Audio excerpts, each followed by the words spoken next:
Right.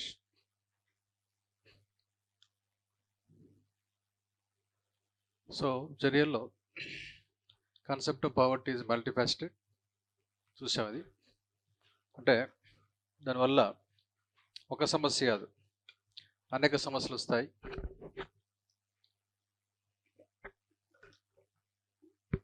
కాబట్టి ఈ poverty అనేది ఎక్స్క్యూజ్ కాదు అది. సో అది ఏ రూపంలో ఉన్నా తీసేయాలి, లేకపోతే అది ఎఫెక్ట్ ఇస్తుంది. అందుకే Simon Kuznets stated a country is poor because it is poor. ఇది చెప్పాను చాలాసార్లు. The simplified poverty is both a cause and a consequence of various socio economic challenges. చాలా సమస్యలు వస్తాయి. The roots of poverty in India can be traced back to colonial exploit. మాకు తెలుసు మామూలుగా British వల్ల న్యూసెన్స్ అయిందని. As emphasized by Dadabhai Navroz.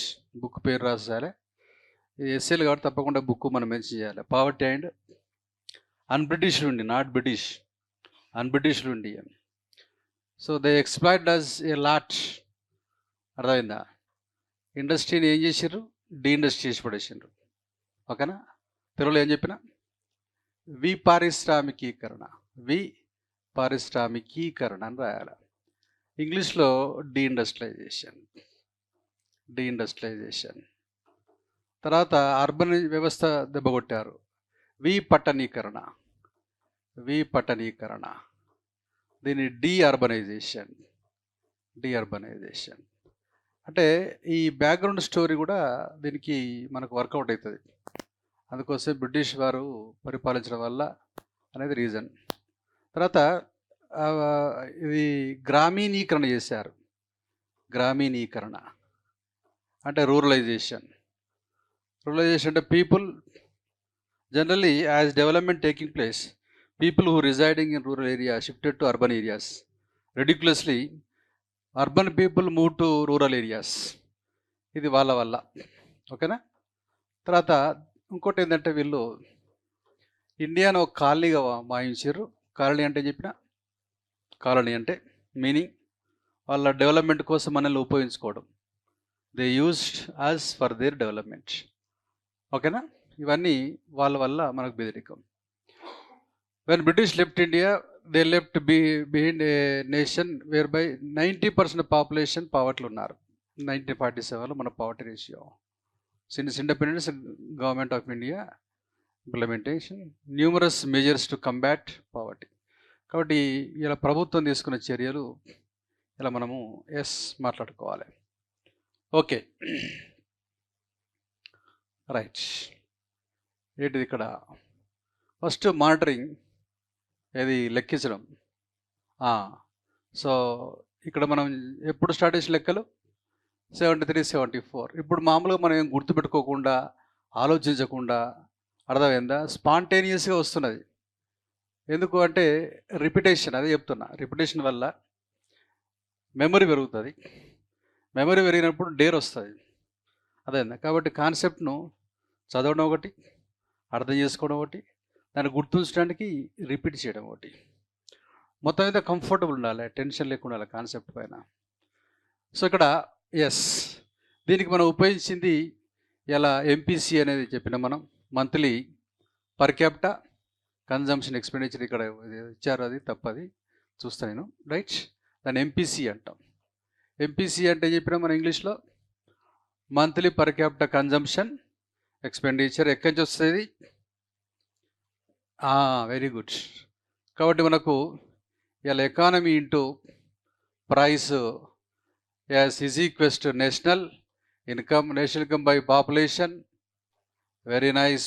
Per capita income as consumption per capita saving. ఈ per capita consumption మనం నెలకు తీసి దాన్ని ఏమంటారు? ఎంపీసీ. ఫస్ట్ మనం బిదరికాన్ని కొలిసింది ఎంపీసీ చేత కొలిసినాం. Monthly per capita consumption expenditure చేత కొలిసినాం. First measure. అర్థమైందా? అది. సో దాన్ని మనం డబ్బుల్లో తీసుకున్నాం. లాస్ట్ లెక్కలు దీనిలో ఫస్ట్ ఎప్పుడు స్టార్ట్ అయిందని చెప్పిన 73, 74లో చేసినాం.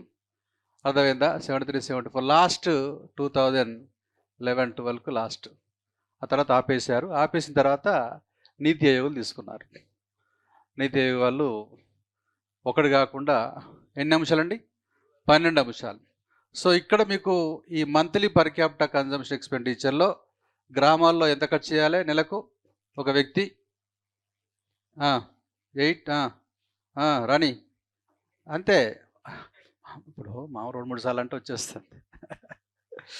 ఇక్కడ ఏం లేదు. ఇక్కడ practice makes a man perfect అంతే. ఇక్కడ ఉట్టి లొల్లి అంత అర్థమైందా? కాకపోతే ఏంటంటే కాన్సన్ట్రేషన్ ఎక్కువ లేకపోతే ఎక్కువసారి రిపీట్ చేయాలి. మంచి కాన్సన్ట్రేషన్ ఉంటే రిపీట్ చేయాల్సిన అవసరం లేదు. అదేంది వ్యక్తి సమస్యలు వేరుగా ఉంటాయి. అదేందా ఇప్పుడు వివేకానంద స్వామి కూడా చదవగానే మొత్తం స్క్రీన్ జిరాక్స్ అయిపోతుంది, పేజ్ చూడగానే ప్రింట్ అవుతుంది. ఎందుకంటే ఆయనకి ఏం సమస్య లేవు.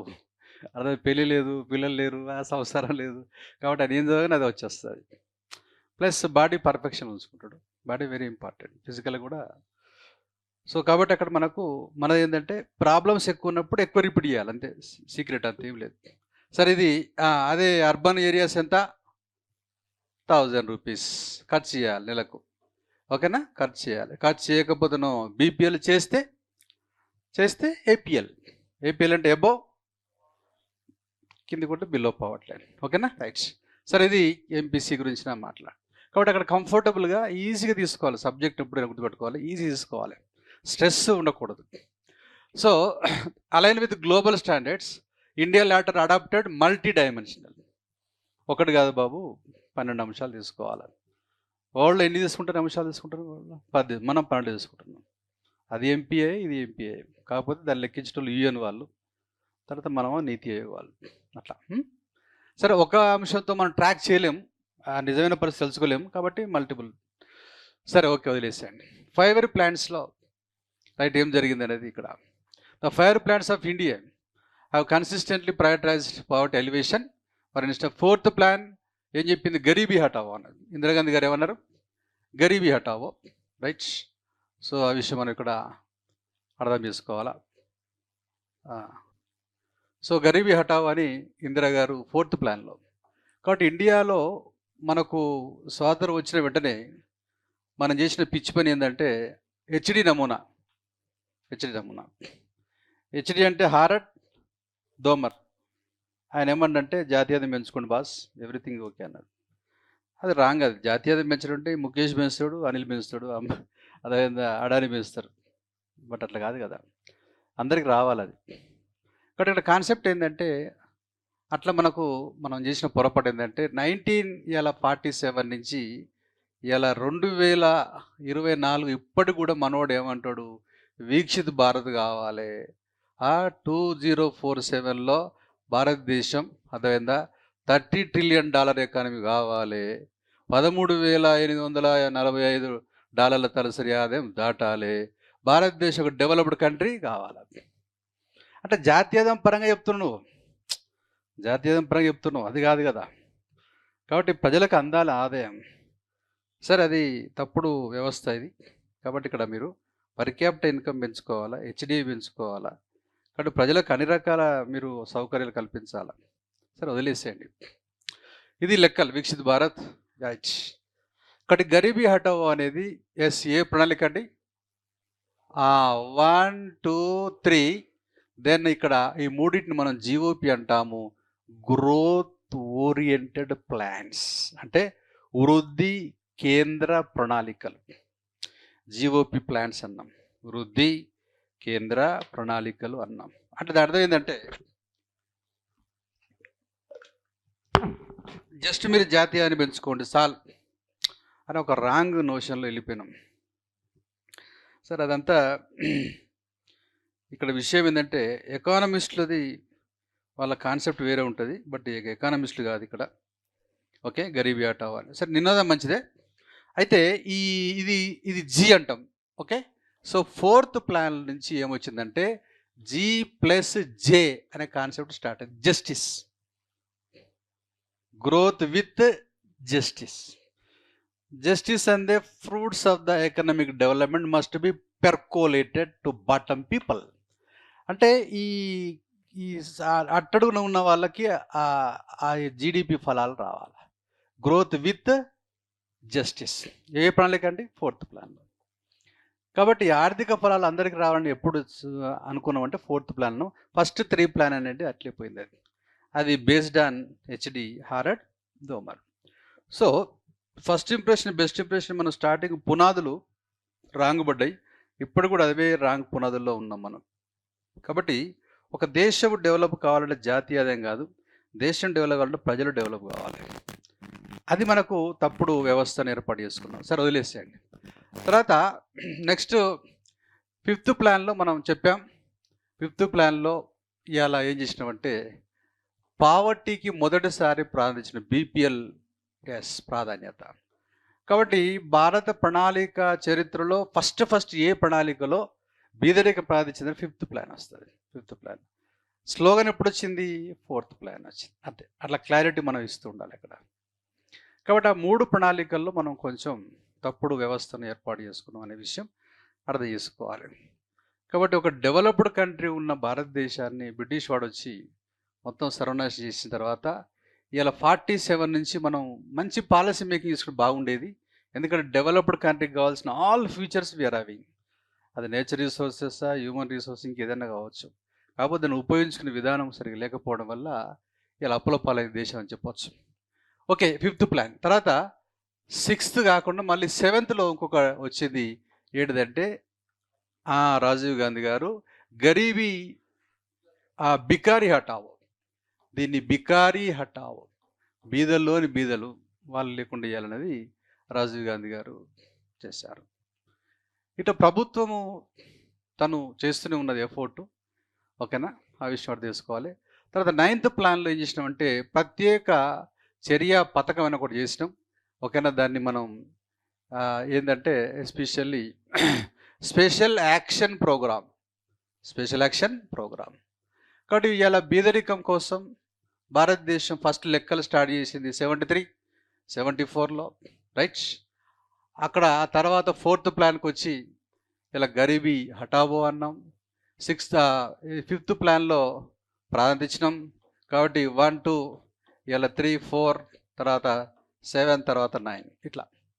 దీంట్లో మనం ఇచ్చింది జిఓపి కాబట్టి నో జస్టిస్. ఇక్కడ గ్రోత్ అయితే గ్రోత్ విత్ జస్టిస్.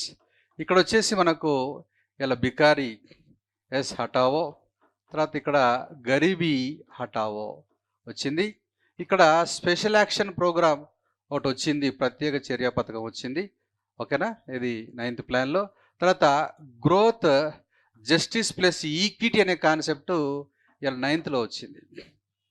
కాబట్టి అక్కడ ఎట్లా ఉందనేది మనం ఎప్పుడు కానీ ఒక ప్రతి పాయింట్లో మనకి ఏముండాలంటే ఇది ఆ స్టఫ్ అనేది చూపించాలి. కాబట్టి G3 plans, G+J 4th plan, G+J+E 9th plan.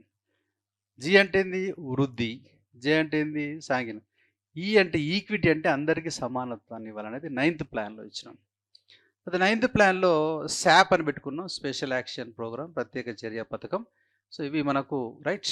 Okay, తర్వాత నెక్స్ట్ ఇక్కడ మనకు 11th ప్లాన్లో వచ్చేసి ఇక్కడ ఇన్క్లూజన్ అనే కాన్సెప్ట్ ఇచ్చినాము. ఓకే, దీన్ని సమ్మిళితి అంటాం. ఏమంటామండి? సమ్మిళితి. ఓకేనా, సమ్మిళితి, ఇన్క్లూజన్. కాబట్టి సమ్మిళితి అంటే ఏంటంటే fruits of economic development must be percolated to each and every person. This is trickle down theory అంటారు.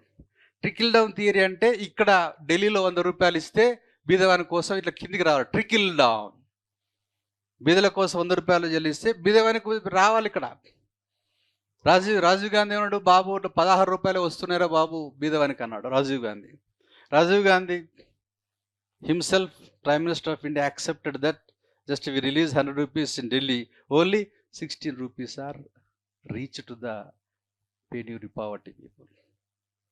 ఇప్పుడు మనం ఏం చేసే దీనికి సొల్యూషన్ ఏంటంటే ఇక్కడ మనము డైరెక్ట్ బెనిఫిట్ ట్రాన్స్ఫర్ పెట్టినాం. డైరెక్ట్ వాళ్ళ అకౌంట్లో పడుతున్నాయి. ఇప్పుడు ఆ అకౌంట్లో డిజిటల్ వల్ల సాధ్యమైంది. అప్పుడు మధ్యలో ఏంటంటే ఆఫీసులు వాళ్ళు వీళ్ళు చేసే వరకు ఆడికి వచ్చేది అనమాట. సో అట్లా జరిగింది. సో ఇప్పుడు అట్లా కాదు, డైరెక్ట్ గవర్నమెంట్ సీఎం గారు బటన్ నొక్కితే వచ్చేసి ఇప్పుడు ఈ బటన్ నొక్కే కార్యక్రమాలు ఏపీలో కూడా బాగా చేసిండు, నొక్కి నొక్కి ఆయన బయటికి పోయిండు, అర్థమైందా? సో ఆయన అంటే వాళ్ళు బటన్ నొక్కుతున్నాడు, ఏంది నువ్వు బటన్ నొక్కితే నాకు అర్థం కాదు.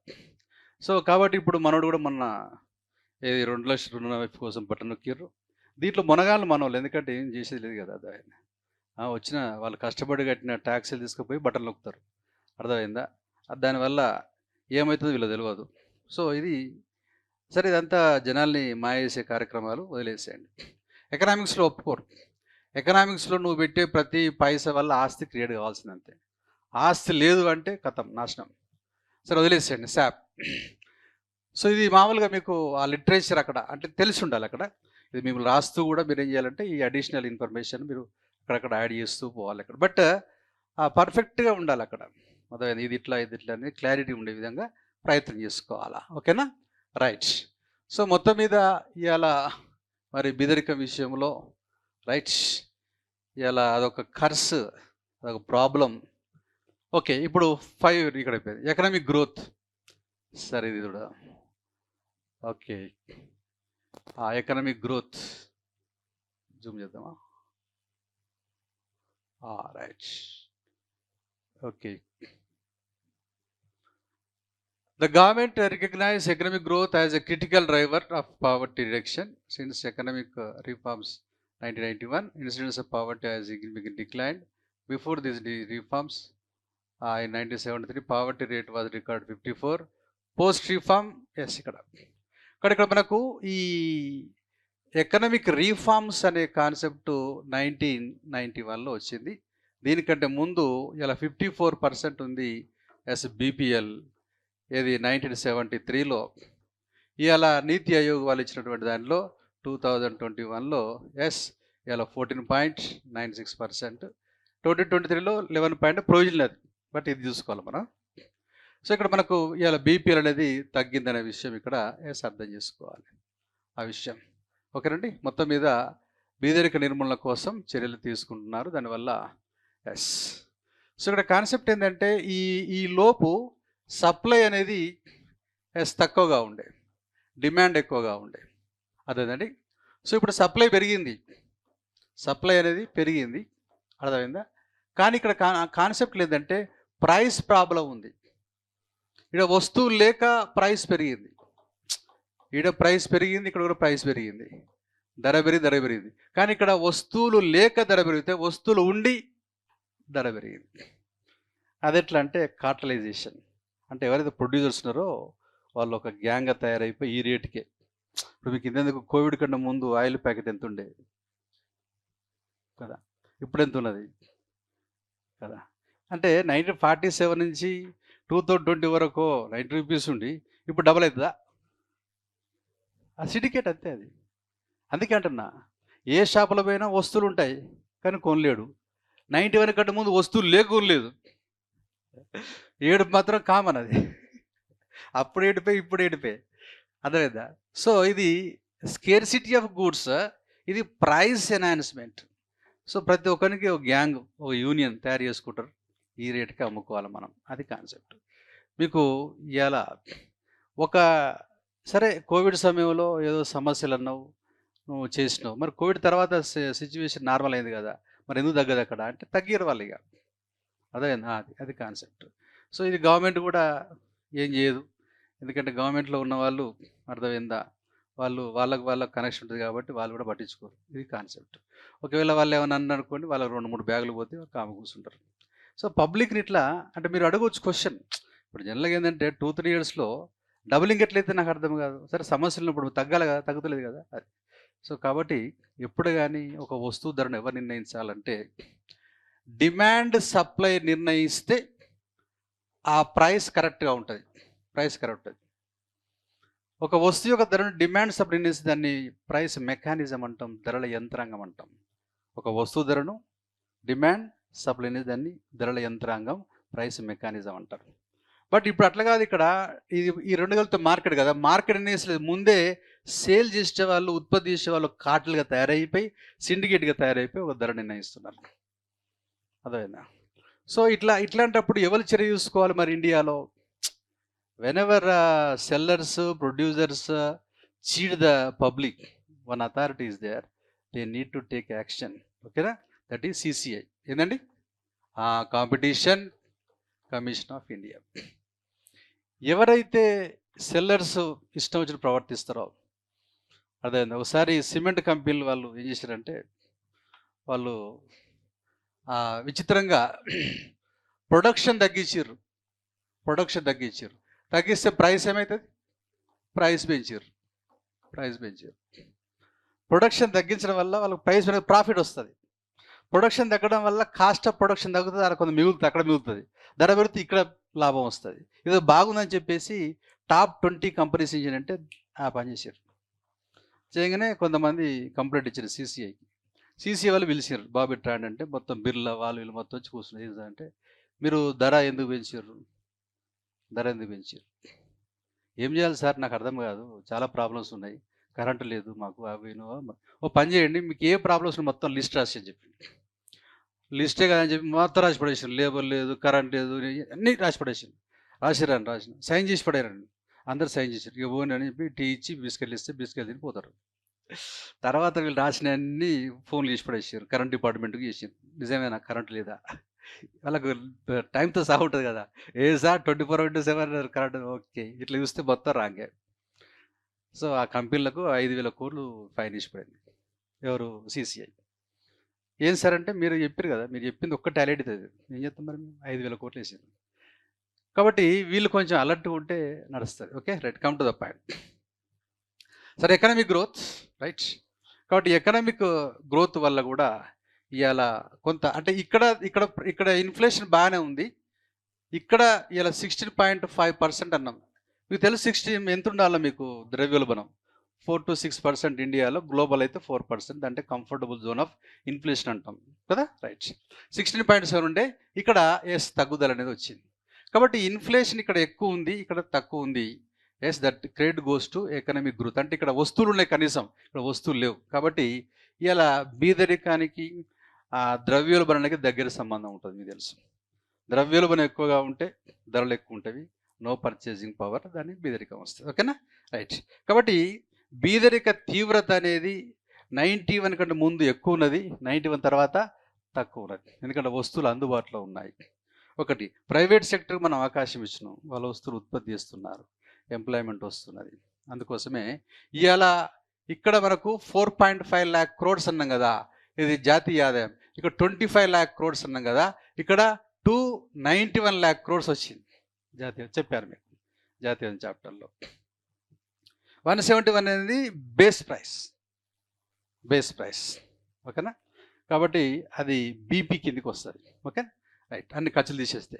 కాబట్టి ఇది nominal national income 291 lakh crores. Okay, వదిలేసేయండి. సో మొత్తం మీద విషయాన్ని గమనించినట్లయితే ఇవాళ పోస్ట్ రిఫార్మ్స్ తర్వాత బీదరిక తీవ్రత తగ్గింది, ద్రవ్యోల్బణ తీవ్రత తగ్గింది.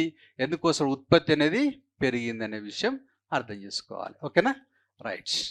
సరే, నెక్స్ట్ అయిపోయింది కదండి. Next national food security act అనేది ఒకటి తీసుకొచ్చారు. Okay, national food security act ఇదే కదా, right. National food security act subsidise food grains to approximately 81 crore people. దానివల్ల బీదరికం చాలా చేంజ్ వచ్చేసింది, 81 కోట్లు. కాబట్టి కవరింగ్ 50% అర్బన్ పీపుల్, 75% ఎస్. కాబట్టి నేషనల్ ఫుడ్ సెక్యూరిటీ యాక్ట్. ఇంతకంటే ముందు నేషనల్ ఫుడ్ ఎస్, ఇక్కడ మనకు మిషన్ ఉండే ఒకటి, నేషనల్ ఫుడ్ సెక్యూరిటీ మిషన్ అని ఒకటి ఉండే, అర్థమైందండి. సో ఆ మిషన్ పోయి ఇక్కడ యాక్ట్ వచ్చి 2013, 2007 అట్లా ఉంటుంది అక్కడ మిషన్. ఆ నేషనల్ ఫుడ్ సెక్యూరిటీ మిషన్లో మనం ఏం చేసినామంటే ఏది వరి, గోధుమ, పప్పులు పెంచాలని పెట్టినాం. కాబట్టి ఇక్కడ రైస్ పెంచాలా, వీట్ పెంచుకోవాలా, తర్వాత పల్స్ పెంచుకోవాలని చెప్పేసి ఒకటి ఇష్టం. ఇది యాక్ట్ చేసి పడేసినాం, యాక్ట్, చట్టం. కాబట్టి చట్టము చేయడం లోపల ఒక ఎకానమిస్ట్ బాగా చేశాడు. అతను మామూలుగా జీన్ డ్రెజీ. ఇతను నేషనల్ ఫుడ్ సెక్యూరిటీ యాక్ట్ అనేది ఒకటి రావడానికి, తర్వాత ఇంకొకటి మనకు 2006లో national rural employment guarantee act అనేది తీసుకొచ్చారు. ఈ 2 పథకాలను జీన్ రెజీ. ఈ జీన్ రెజీ ఇప్పుడు ఇవాళ మహాత్మా గాంధీ ప్రోగ్రాంకు మనం లీగాలిటీ కూడా ఇచ్చినాం, చట్టం ఇచ్చినాం. రైట్. సరే, 100 రోజుల పని దినాలు కల్పిస్తున్నాము. అప్లై చేసుకున్న వాళ్ళకి వాళ్ళు ఏం చేస్తున్నది వేరే విషయం. ఇక వాళ్ళ ఆస్తులు క్రియేట్ చేస్తున్నారా, పోయి సంతకాలు చేసి ఫైల్ తీసుకుంటున్నారా అనేది మనకు ఎవరు తెలియదు. కానీ మొత్తం మీద లక్షల కోట్ల రూపాయలు మాత్రం కుమ్మరిచ్చేస్తున్నారు. సో ఇక్కడ విషయం గుర్తుపెట్టుకోవాలి, మనిషి ఇలా మార్నింగ్ నుండి ఈవినింగ్ కష్టపడ్డ తర్వాత వారికి డబ్బులు ఇస్తే అతని యొక్క ఫీలింగ్ వేరే ఉంటుంది, కూర్చోబెట్టి డబ్బులు ఇస్తే వేరే ఉంటుంది. ఇది మనం అర్థం చేసుకోవాలి. ఎందుకంటే మనిషికి కోతి లక్షణాలు ఎక్కువ ఉంటాయి. అర్థం ఒట్టికి వస్తే మన ఫీలింగ్ మారుతుంది. కాబట్టి ఒట్టికి ఇచ్చే కార్యక్రమాలు చేయకూడదని ఎకానమిస్ట్ చెప్తుంటారు. అదేవిధంగా కీన్స్ ఏమంటారంటే, బాబు పొరపాటు నువ్వు ఫ్రీగా ఇవ్వకు. సార్ మరి ఏం పని లేదు, డబ్బులు వాళ్ళకి ఇవ్వాలి. ఏం పని లేకపోతే బావి దవ్వించు, మార్నింగ్ నుంచి ఈవినింగ్ దవ్వేసి పోయేటప్పుడు మళ్ళీ పూడ్చించు, డబ్బులు ఇచ్చి డిగ్ the well fill the well, తర్వాత పై తెలుసుకో. ఇదే అంతే. మరి ఎఫోర్ట్ ఉండాలి, ఎర్నింగ్ ఉండాలా. ఏం పని లేదు, గోతులు తీయించు, మళ్ళీ పూడ్చు, డబ్బులు ఇచ్చేసి. ఇది అని చెప్పిండు పెద్ద మేధావి. ఇది మన వాళ్ళు తెలియదు. అది మాఫీ, ఇది మాఫీ, ఇది మాఫీ. దీనివల్ల ఏమైందంటే వ్యక్తుల యొక్క ఇది మైండ్ సెట్లు మార్పు వస్తుంటుంది. సరే, ఇవన్నీ మనకు ఎకానమీ తెలిసినట్టు తెలుస్తుంది, వీళ్ళు తెలియదు కాబట్టి వీళ్ళు ఏదో చేసినట్టు అర్థమైందా. అన్ని రాష్ట్ర ప్రభుత్వాలు అంతే. సో ఇక్కడ ఎస్పెషల్లీ ఈ ఉచిత పథకాలకు మునగడేవాడంటే తమిళనాడు. అర్థమైంది. వాళ్ళైతే ఓట్లు వస్తారు, ఓట్ల పండుగ అది. టీవీలు పంచుతారు, అన్నీ పంచుతారు. అర్థమైందా. గాజులు, అర్థమైంది, అన్నీ ముచ్చట్లేదు. ఇక వాళ్ళ విచిత్రం, వాళ్ళ కథ వేరు ఉంటుంది. అయితే వాళ్ళ తెలివేందంటే వాళ్ళ బిజినెస్ చాలా మునగాలు. వాళ్ళు ఇండస్ట్రీలో నెంబర్ 2 ఇప్పుడు. అదే చాలా పర్ఫెక్ట్ స్టేట్ అది. ఆ పని చేస్తుంటారు మళ్ళీ వాళ్ళు. సరే, వదిలేసాడు. సో ఇక్కడ కాన్సెప్ట్ ఏంటంటే, జీన్ రెజీ వల్ల ఇవాళ ఈ ప్రోగ్రామ్ ఇవాళ హైలైట్ అయింది. వెల్ఫేర్ ప్రోగ్రామ్స్లో మహాత్మా గాంధీ ప్రోగ్రామ్ చాలా హైలైట్ అయిపోయింది. దానివల్ల ఏంటంటే గ్రామీణ ప్రాంతాల్లో మనీ సప్లై పెరిగిపోయింది. రైట్, అదొకటి. ఎస్, ఒకటి. కాకపోతే ఏంటంటే నేను ఏంటంటే ఇదే ప్రోగ్రామ్ను మీరు కనుక ట్రీస్ కనుక కేటాయిస్తే ఈ రోజున 50% ఇండియా గ్రీనరీ వచ్చేసేది. లేదు, ఇలా మరి ట్యాంక్స్ ఉంటాయి, చెరువులు ఉంటాయి, అవి వాటి మీద కాన్సెప్ట్ చేస్తే అట్లా ఉంటాయి. ఇట్లా అసెట్స్ కోసం కేటాయించారు. ఇప్పటికి కూడా దాని పర్ఫెక్షన్ లేదు అక్కడ. అర్థమైందా. కాబట్టి అవుట్కమ్ అనేది చాలా నిల్ అనే విషయంలో వదిలేసేయండి. సోషల్ సెక్యూరిటీ అయిపోయింది కానీ. రైట్. తర్వాత ద గవర్నమెంట్ లాంచ్డ్ ప్రధానమంత్రి Shramyogi Maandhan scheme 2019. The scheme offers minimum assured 3,000 rupees per month to workers in the unorganised sector. Right. కాబట్టి ఇక్కడ అసంఘటిత, మనకు తెలుసు ఇలా భారతదేశంలో కార్మికులు, రైట్, ఓకే, దాదాపు ఒక 90% ఉన్నట్లు ఇలా అసంఘటిత రంగంలో తెలుస్తుంది. కాబట్టి వాళ్ళకు పెన్షన్ లేదు, వాళ్ళకు సెక్యూరిటీ లేదు. కాబట్టి వాళ్ళకి ఏం చేసినట్టు ఒక ప్రోగ్రామ్ చేసినట్టు. దాని పేరు ఏం పేరండి, ప్రధానమంత్రి శ్రమ్ యోగి మాన్ధన్. వాళ్ళకు కొంత సబ్స్క్రిప్షన్ చేయాలి. సబ్స్క్రైబ్ చేస్తే వాళ్ళకు 3,000 రూపాయలు నెలకు ఇది ఆఫ్టర్ రిటైర్మెంట్ ఇస్తారు. అదేవిధంగా దాదాపు 32 కోట్ల మంది దీనివల్ల బెనిఫిట్ అవుతున్నట్లు. ఎస్, ఇట్లా. కాబట్టి ఏదో రకంగా బీదరికం కోసం మనం పాటుపడుతూ బీదరిక నిర్మూలన కోసం ప్రయత్నం చేయాలి. దాంట్లో ఈ అసంఘటిత కార్మికులు. కాబట్టి ఇక్కడ వర్కర్స్ విషయంలో మనకు ఇండియా లోపల, రైట్, ఇక్కడ మనకు ఓకే ఇన్ఫార్మల్ 90% ఇన్ఫార్మల్ వర్కర్స్ ఉన్నారు. సంస్థేతర ఓ 10% ఫార్మల్ కార్మికులు ఉన్నారు. ఫార్మల్ లోపల ఏంటంటే మామూలుగా ఈ వ్యవస్థాపర, వ్యవస్థేతర, ఓకేనా. సో ఇక్కడ వీళ్ళకు అన్ని ఫెసిలిటీస్ ఉంటాయి. అంటే మానిటరీ వేజ్ ఉంటుంది, రియల్ వేజ్ ఉంటుంది, ప్లస్ సెక్యూరిటీ ఉంటుంది, సోషల్ సెక్యూరిటీ ఉంటుంది. వీళ్ళకు ఏది ఉండదు, అర్థమైందా. కాబట్టి ఇలా కార్మికుల లోపల మనకు ఈ అసంఘటిత కార్మికుల ప్రాబ్లం ఉంది. కాబట్టి వాళ్ళ కోసం ఈ పెన్షన్ ప్రోగ్రామ్ ఒకటి పెట్టారు. దాని పేరు ప్రైమ్ మినిస్టర్ శ్రమయోగి మాన్ధన్. ఇప్పుడు ఇక్కడ మీరు ఫర్ ఎగ్జాంపుల్ ఎస్సే చదువుతుంటే ఇది వచ్చింది. ఇది మామూలుగా మనకు గుర్తుండాలంటే ఏం చేయాలంటే దీనిపైన కొంచెం ఎక్సర్సైజ్ చేయాలి. గూగుల్లో కొట్టేసి, తెలుగులో కొట్టేసి, ఇంగ్లీష్లో కొట్టేసి, యూపీఎస్సీ ఇట్లా కొద్దిసేపు మీరు చూస్తే అదేమైతుందంటే మనకు అవుతుంది. కాబట్టి ఎప్పుడు కానీ ఒక విషయం పరిచయం కాగానే దాన్ని మీరు మైండ్లోకి, బ్లడ్లోకి ఎక్కించుకోవాలంటే దానిపైన కొంచెం ఎక్సర్సైజ్ చేయాలి. అప్పుడు ఆటోమేటిక్గా మనకు గుర్తుంటుంది. అది టెక్నిక్ అది. Okay, right. ఇకపోతే next Mahatma Gandhi national rural employee. ఇది మామూలుగా మీకు తెలిసిందే. రైట్. ఇది ఎవరి వల్ల అంటే జీన్ రెజీ ఇంతో చెప్పిన కదండి. జీన్ ఇప్పుడు నేను ఇక్కడ మెన్షన్ చేయలే ఆయన పేరు, చేయలే. So Mahatma Gandhi national rural employment guarantee act 2006 guarantee 100 days of employment annually to rural house holds. రోజువారీ కూలీ 285 rupees recently, and the scheme has generated 14.3 crores jobs. 65 ఇది జాబ్ కార్డ్స్ ఏంటంటే 14 కోట్ల మందికి శాంక్షన్ అయింది. బట్ యాక్టివ్లో ఉన్నది మాత్రము 68%. మిగతా వాళ్ళు ఏదో పేరెక్కించి పోవట్లేదు. అర్థమైంది. ఏదో ఉందంటే ఉండదు, వాళ్ళ కార్డ్స్ ఉన్నాయి కానీ వాళ్ళు పనిచేయడం లేదు. కానీ 68% మాత్రం యాక్టివ్ పనిచేస్తున్నారు. కాబట్టి వీటిని ఎవరైతే వాళ్ళు ఎన్రోల్ చేసుకున్న వాళ్ళు జాబ్ కార్డ్ అంటారు. 14 crore పీపుల్కి ఆ కార్డు ఉంది.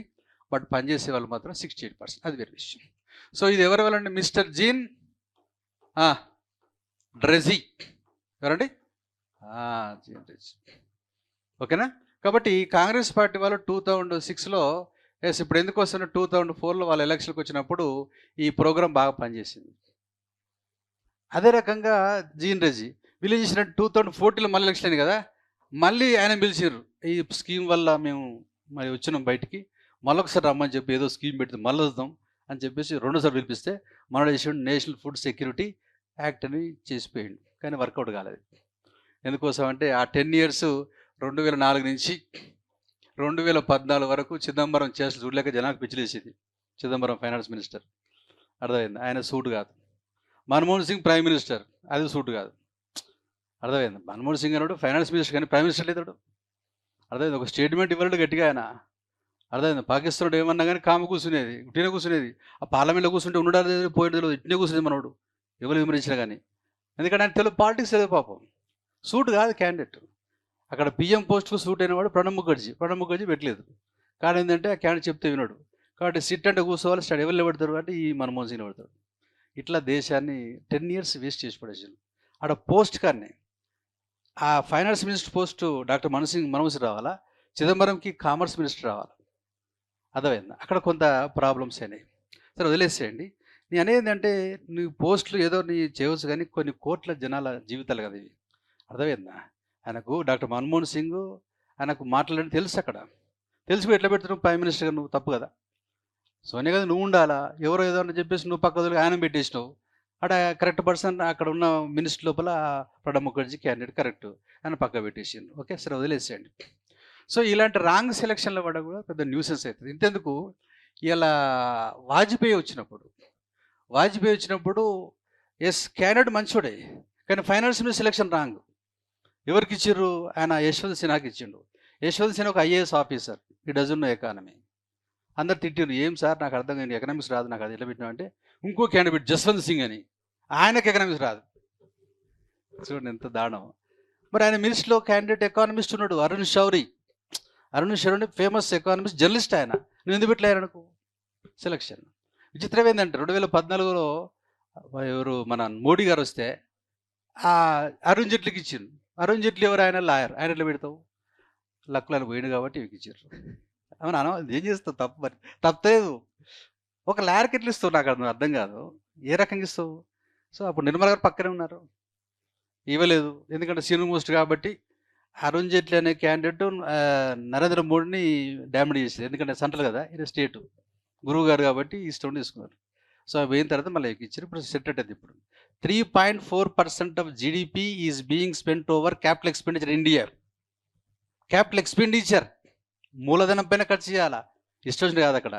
So she knows very well point ఇక్కడ అది. కాబట్టి ఇక్కడ ఇలా ఈ రాంగ్ సెలక్షన్ల వల్ల కొన్ని కోట్ల జీవితాలు నాశనం. మీకు చెప్పాను ఒకటి, ఇలా చైనా వాళ్ళు ఇంత దారుణంగా ఎంత ముందుకెళ్తున్నారు అంటే ఓన్లీ వన్ క్యాండిడేట్ మిస్టర్ ఎవరండి? Yes, డెంగ్ Xiaoping. వీడు మహాముదురు అన్నమాట. అర్థమైందా? సో ఎంత ముదురు అంటే ఎకానమిస్ట్ అంటే క్షణ ఇట్లా చూస్తారనమాట, అంత స్క్రీనింగ్ క్యాండిడేట్. చెప్పిండు వాళ్ళకు, అర్థమైందా? ఇది పాపులస్ కంట్రీ, ఫస్ట్ జనాలందరినీ ఉత్పత్తి పెట్టాలి, అది పాలసీ. ఎవడు బయట తిరగొద్దు, తలకాయ ఎత్తుకొని మాట్లాడదు, తలకాయ కింది దించాలి, పని చేయాలి, అంతే. ఇది కాన్సెప్ట్. తీసుకొచ్చిన మాత్ అందరినీ ప్రొడక్షన్ బై ద మాస్ నర్సాలి, ఇది ఆయన కాన్సెప్ట్. డెంగ్ జియావోపింగ్. మనకు మన్మోహన్ సింగ్ ఎట్లా, వాళ్ళకి అట్లా. కాబట్టి ఆయన అంతా గ్రౌండ్కి వెళ్ళి చేసిండు. కాబట్టి ఇలా చాలా ఫాస్ట్గా వెళ్తున్నది. రేపు అమెరికాను కూడా తీసేస్తుంది అది. జీడిపిలో చాలా ఫాస్ట్గా వెళ్ళిపోతుంది. ఆ విషయం మనం చేసుకోవాలి. సరే వదిలేసేయండి. కాబట్టి వ్యక్తులు ఇంటలెక్చువల్స్ ఉంటారు, వాళ్ళు మనం పట్టుకోవాలి వాళ్ళు, అర్థమైందా? కాబట్టి అది నెక్స్ట్ ఈ Mahatma Gandhi programme okay, no problem. దానివల్ల ఏంటంటే 100 days ఇస్తున్నారు. కొంచెం క్రిటికల్ పోసినప్పుడు 150 days కూడా ఇస్తారు అక్కడక్కడ, బట్ 100 days ఇస్తున్నారు. అప్పుడు 60 రూపీస్ ఇచ్చారు. 2006లో 60 రూపీస్ ఉండేవి. అది దేని ప్రకారం అంటే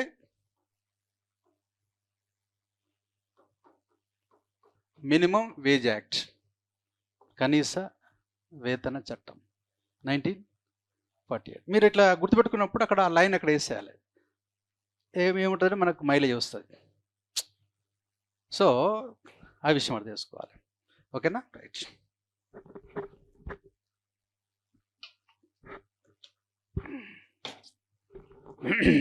రైట్.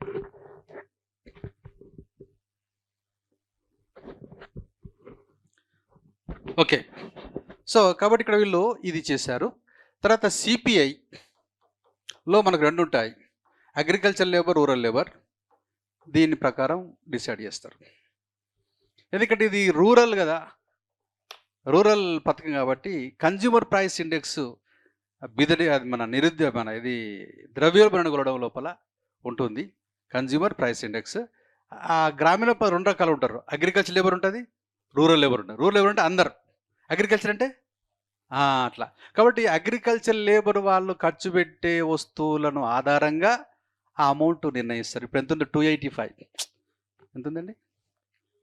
అట్లా 285. ఓకేనా? సరే, ఈ ప్రోగ్రాము చాలా అద్భుతం. మనం రాయాల్సిందంటే చాలా అద్భుతమైన ప్రోగ్రాం. ఎందుకోసం అంటే గ్రామీణ ప్రాంతాల్లో కొంచెం మనీ సప్లై అనేది పెరిగింది, కానీ ఇంకొంచెం అసెట్స్ కోసం ఉపయోగించడానికి అద్భుతంగా ఉండేది. మీరు ఇంతెందుకు 2006 నుంచి మీరు ఏం చేయొద్దు బాస్, మీరు పోవాలి, మీకు 8 hours వరకులో చెట్లు మొత్తం గ్రీనరీ నాటాలి. అదేనా? ఏం లేదు బాస్, మీకు ప్రతి ఊరికి 2-3 చెరువులు ఉంటాయి, అవి మొత్తం పూర్తి చేసేయండి, దట్స్ ఆల్. అవన్నీ మొత్తం ఇప్పటి వరకు బావులు అయిపోతాయి. ఈ 2 పనులు చెప్తే గ్రామాలు అద్భుతంగా డెవలప్ అవుతుంది. గ్రీనరీ అవుతుంది, వాటర్ వస్తుంది. ఈ రెండింటి పక్క పెట్టేసి వాళ్ళు ఏం చేస్తారో అర్థం కాదు, గమ్మత్తుంటుంది అక్కడ. మీరు ఫోటోలు చూస్తే ఏదో ఇట్లా తవ్వుతుంటారు, వాడు యాక్షన్ చేస్తుంటాడు. అదే మరి తవ్వి ఏం చేస్తున్నా నాకు అర్థమైతే కాదు.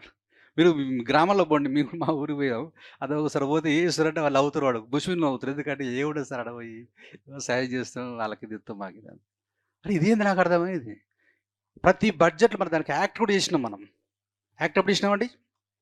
యాక్చువల్గా ఈ ప్రోగ్రాము 2004లో నేషనల్ రూరల్ ఎంప్లాయ్మెంట్ గ్యారంటీ ప్రోగ్రామ్గా వచ్చింది. 2005లో national rural employment guarantee act అయింది.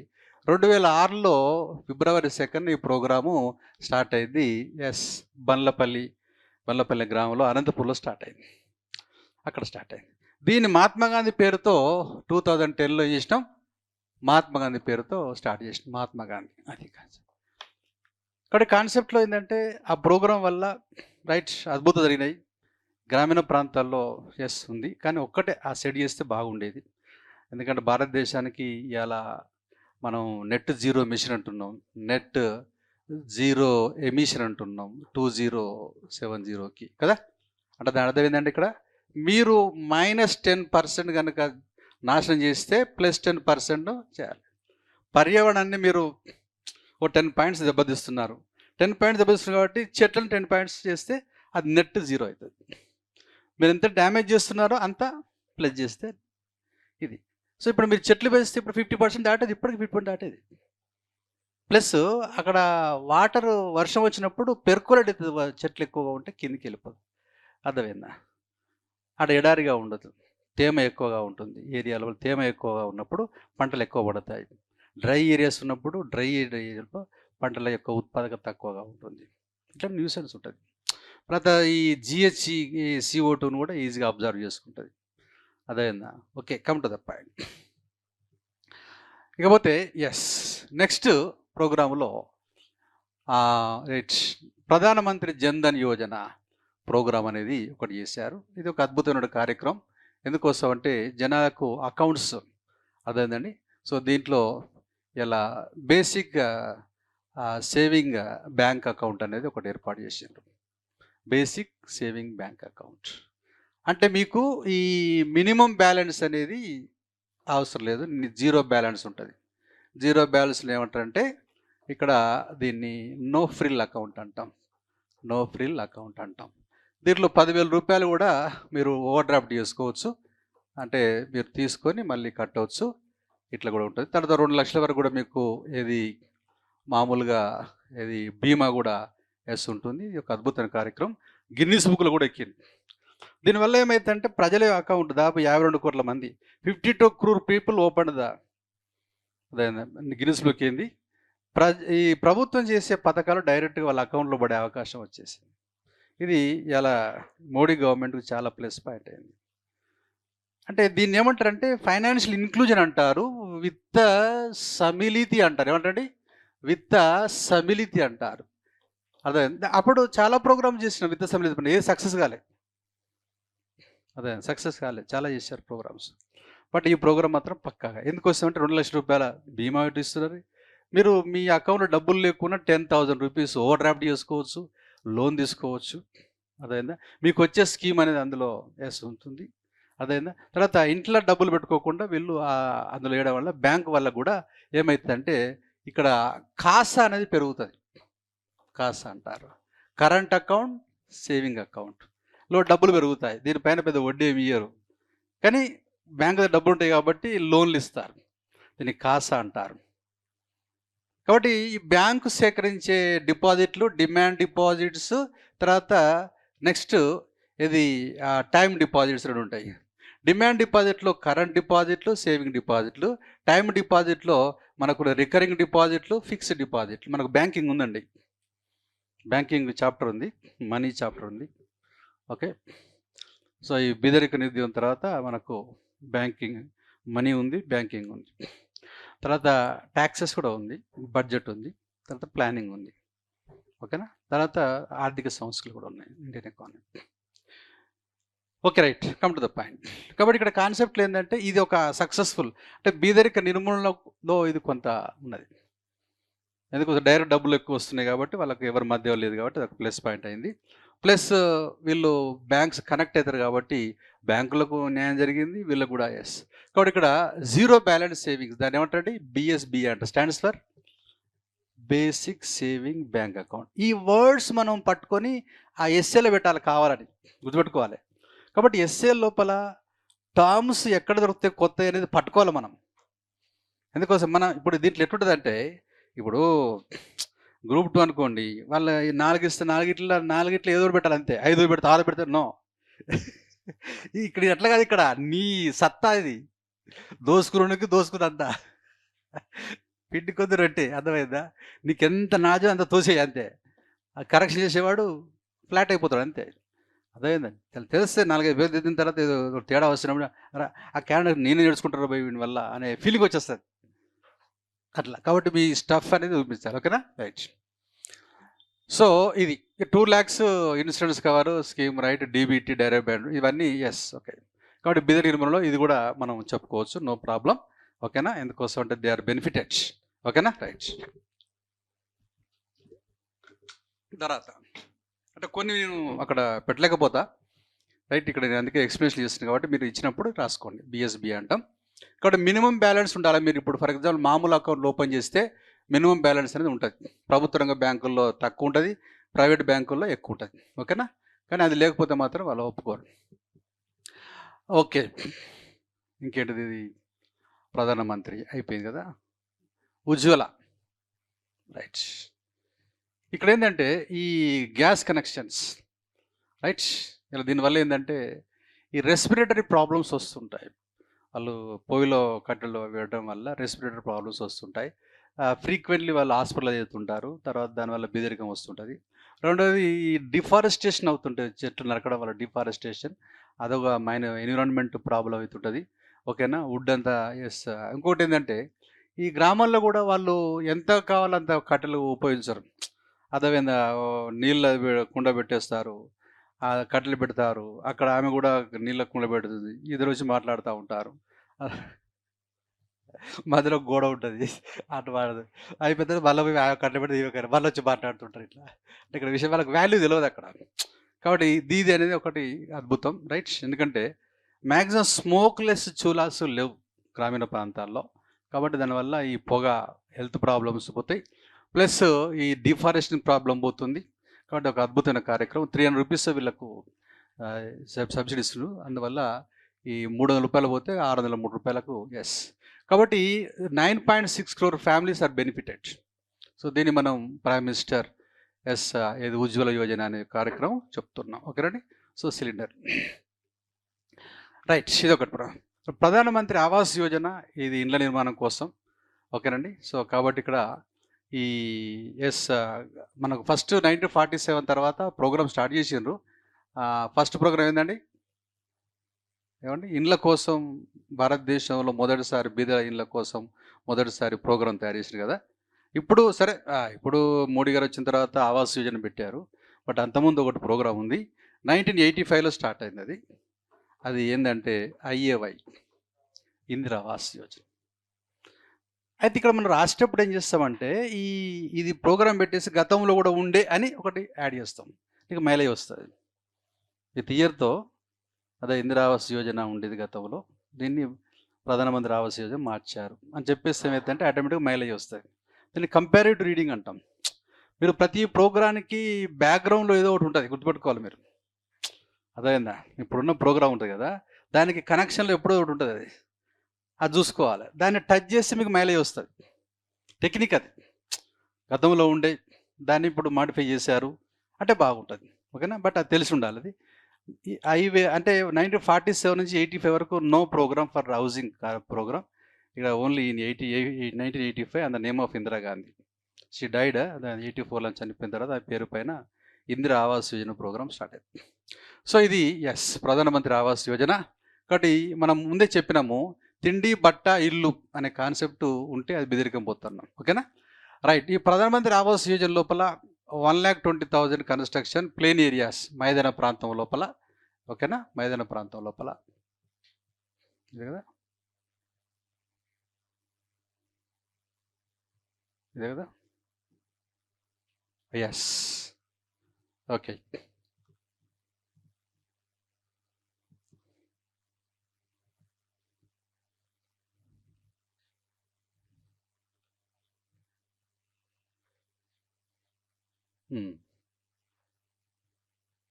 రైట్,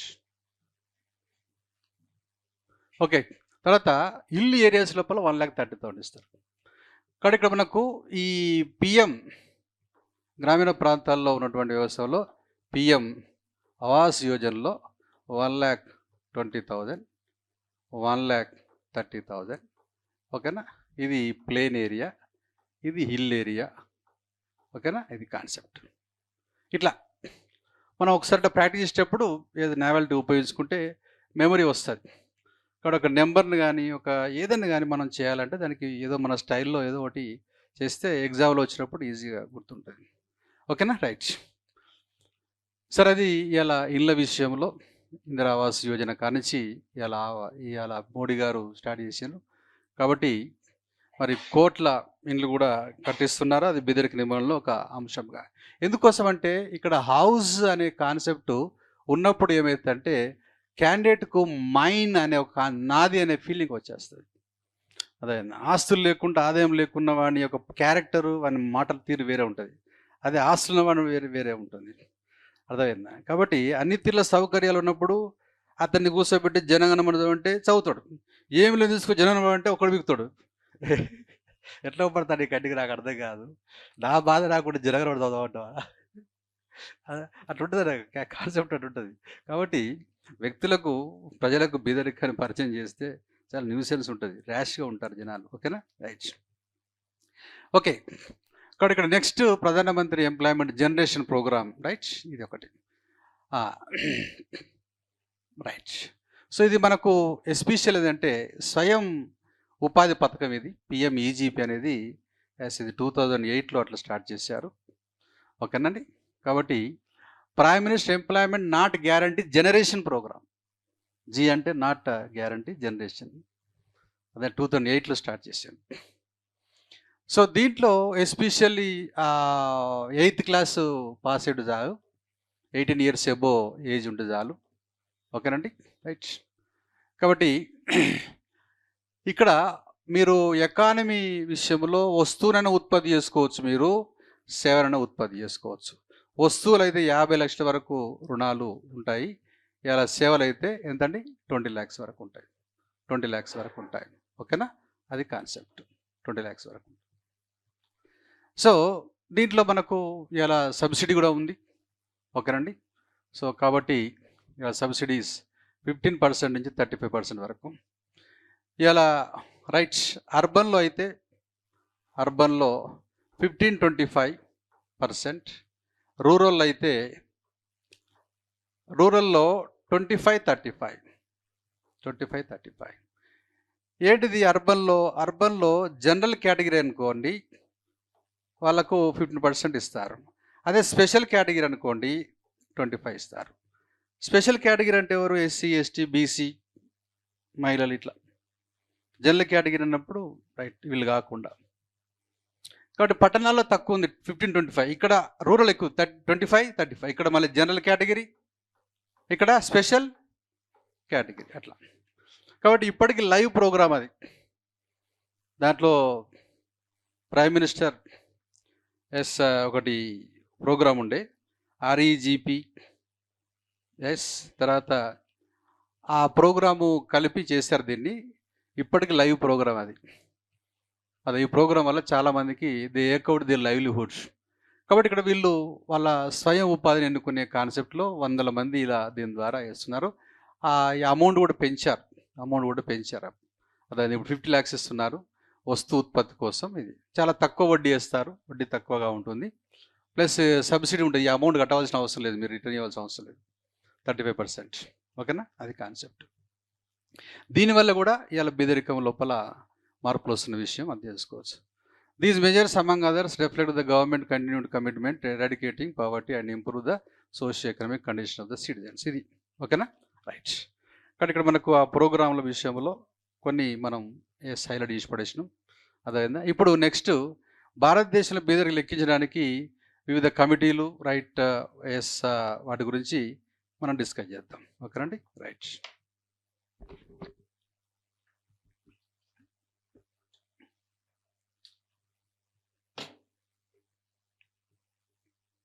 తీసేద్దాం. కాబట్టి prime minister employment generation PMEGP ఏ ఇయర్లో వచ్చిందండి? అది 2008. ఓకేనా, స్టిల్ లైవ్ ప్రోగ్రామ్. మన కోవిడ్ సమయంలో దీన్ని పెంచారు, అమౌంట్ పెంచారు. సరే, next explain the various estimating committees formed to calculate right poverty. Right, ఇది ఏందో చూద్దాం. ఇది ఓకే, ఏంటిది? Poverty in India is defined as the inability to meet basic needs. అది తెలుసు, అది ఫుడ్, షెల్టర్, క్లోతింగ్ మనకు తెలుసు. Concept of poverty in India can be traced back to British, అది మనకు తెలుసు. Which had a significant impact right countries economy leading to wide spread poverty.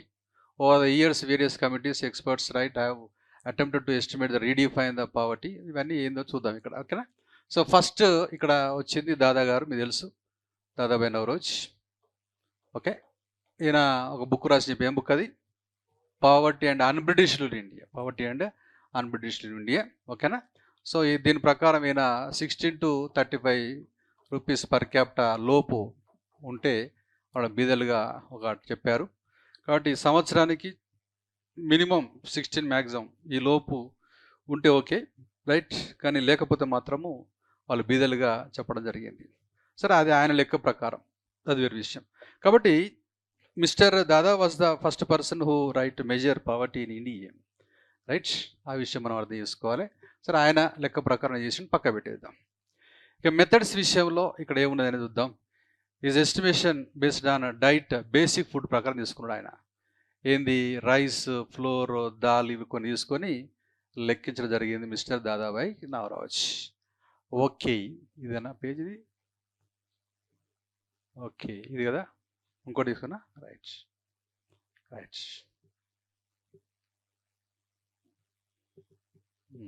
కొంచెం పెద్ద చేద్దాం. రైట్. మటన్, వెజిటేబుల్, గీ అవన్నీ తీసుకొని లెక్కించిండి. అది ఎవరు? దాదా గారు. ఆయన యొక్క ఎస్, వదిలేద్దాం. రైట్. నెక్స్ట్ నెక్స్ట్ ఏంది? నేషనల్ ప్లానింగ్ కమిటీ 1938, ఎన్పిసి అంటాం, నెహ్రూ గారి అధ్యక్షతన. రైట్. వాళ్ళు 15 to 20 per capita per month తీసుకున్నారు వాళ్ళు. అంటే రకరకాల ఎస్టిమేషన్లు వేశారు కదా, దానిపైన మనకు ఒక ఐడియా అంటూ ఎస్ ఉండాలి. కాబట్టి ఆ క్వశ్చన్ వచ్చినప్పుడు మనము ఇలా అక్కడి నుంచి వీళ్ళు కొలిచారు అని చెప్పి వాళ్ళకు జస్ట్ మనం క్రాలజీ ప్రకారం బిల్డప్ చేసుకోవాలి. కాబట్టి నెహ్రూ గారు ఎస్, ఈయన 1938లో నేషనల్ ప్లానింగ్ కమిటీ అధ్యక్షులు. ఎందుకోసం అంటే స్వాతంత్రం వచ్చిన తర్వాత తప్పకుండా ప్రణాళికలు మనం చేపట్టాలా అని చెప్పేసి ఎన్పిసిని ఏర్పాటు చేశారు, ఇండియన్ నేషనల్ కాంగ్రెస్. దానికి అధ్యక్షులు ఆయన కూడా బీదరికాన్ని చేసేందుకు ప్రయత్నం చేసిండు. 15 to 20 rupees per capital income per month ఉంటేనో రైట్ వాళ్ళు ఏపీఎల్ లేకపోతే బీపీఎల్, అది ఒక కాన్సెప్ట్. ఓకేనండి. The NPC based and estimate on the minimum standard of living necessary for individual, అది కాన్సెప్ట్. సో ఇంతకుముందు దాదా గారిది ఒకటి పెట్టారు పర్ క్యాపిటల్ ఇన్కమ్, ఈయనది ఎస్ అనేది 16 to ఎంత అండి? 30. చూడండి అక్కడ 32. ఇక్కడ వచ్చేసి 15 to 20. రైట్. ఇట్లా మనం మెయింటైన్ చేయాలి అక్కడ. రైట్. ఓకే. సో 16. ఓకే. ఇక్కడ వచ్చేసి 1938. నెక్స్ట్ బాంబే ప్లాన్, వీళ్ళు కూడా లెక్కించారు. బాంబే ప్లాన్ అంటే బాంబేలో ఉన్నటువంటి ఫేమస్ ఇండస్ట్రియలిస్టులు జాడి టాటా అధ్యక్షతన వాళ్ళు చేయడం జరిగింది. ఓకేనా. కాబట్టి వీళ్ళు కూడా లెక్కించారు బాంబే ప్లాన్. ఓకేనా. రైట్. సో దాంట్లో లీడర్ జాడి టాటా. ఇక్కడ భారతదేశంలో రైట్ మనకు right. Okay. So Tata family మనకు తెలిసింది అక్కడ. కాబట్టి ఈ బాంబే ప్లాన్ అనేది ఎస్. సో మనకు ఫాదర్ ఆఫ్ ఇండస్ట్రీ కూడా వీళ్ళ ఫ్యామిలీ తీసుకున్నాం. Father of industry first Jahangir Baba. First ఇది ఫస్ట్ ఇండస్ట్రీ ఏర్పాటు చేసిన వాడు. అదేవిధంగా టాటా ఫ్యామిలీని చేరినారు వాళ్ళు. ఆయన ఫాదరు. తర్వాత సివిల్ ఏవియేషన్ ఫాదరు జాడి టాటా. సివిల్ ఏవియేషన్ అంటే విమానయాన పితామహుడు. ఓకేనా. సో బాంబే ప్లాన్ అనేది ఇలా వీళ్ళు చేశారు ఇండస్ట్రియలిస్టులు. ఓకేనా. 75 రూపీస్ పర్ క్యాపిటా ప్రకారం వీళ్ళు లెక్కించారు. కాబట్టి వివిధ సమయాల్లో లెక్కింపు అనేది కొంచెం మనం అది క్రాలజీ ప్రకారం తీసుకుంటే వస్తుంది అక్కడ. అదేవిధంగా రైట్.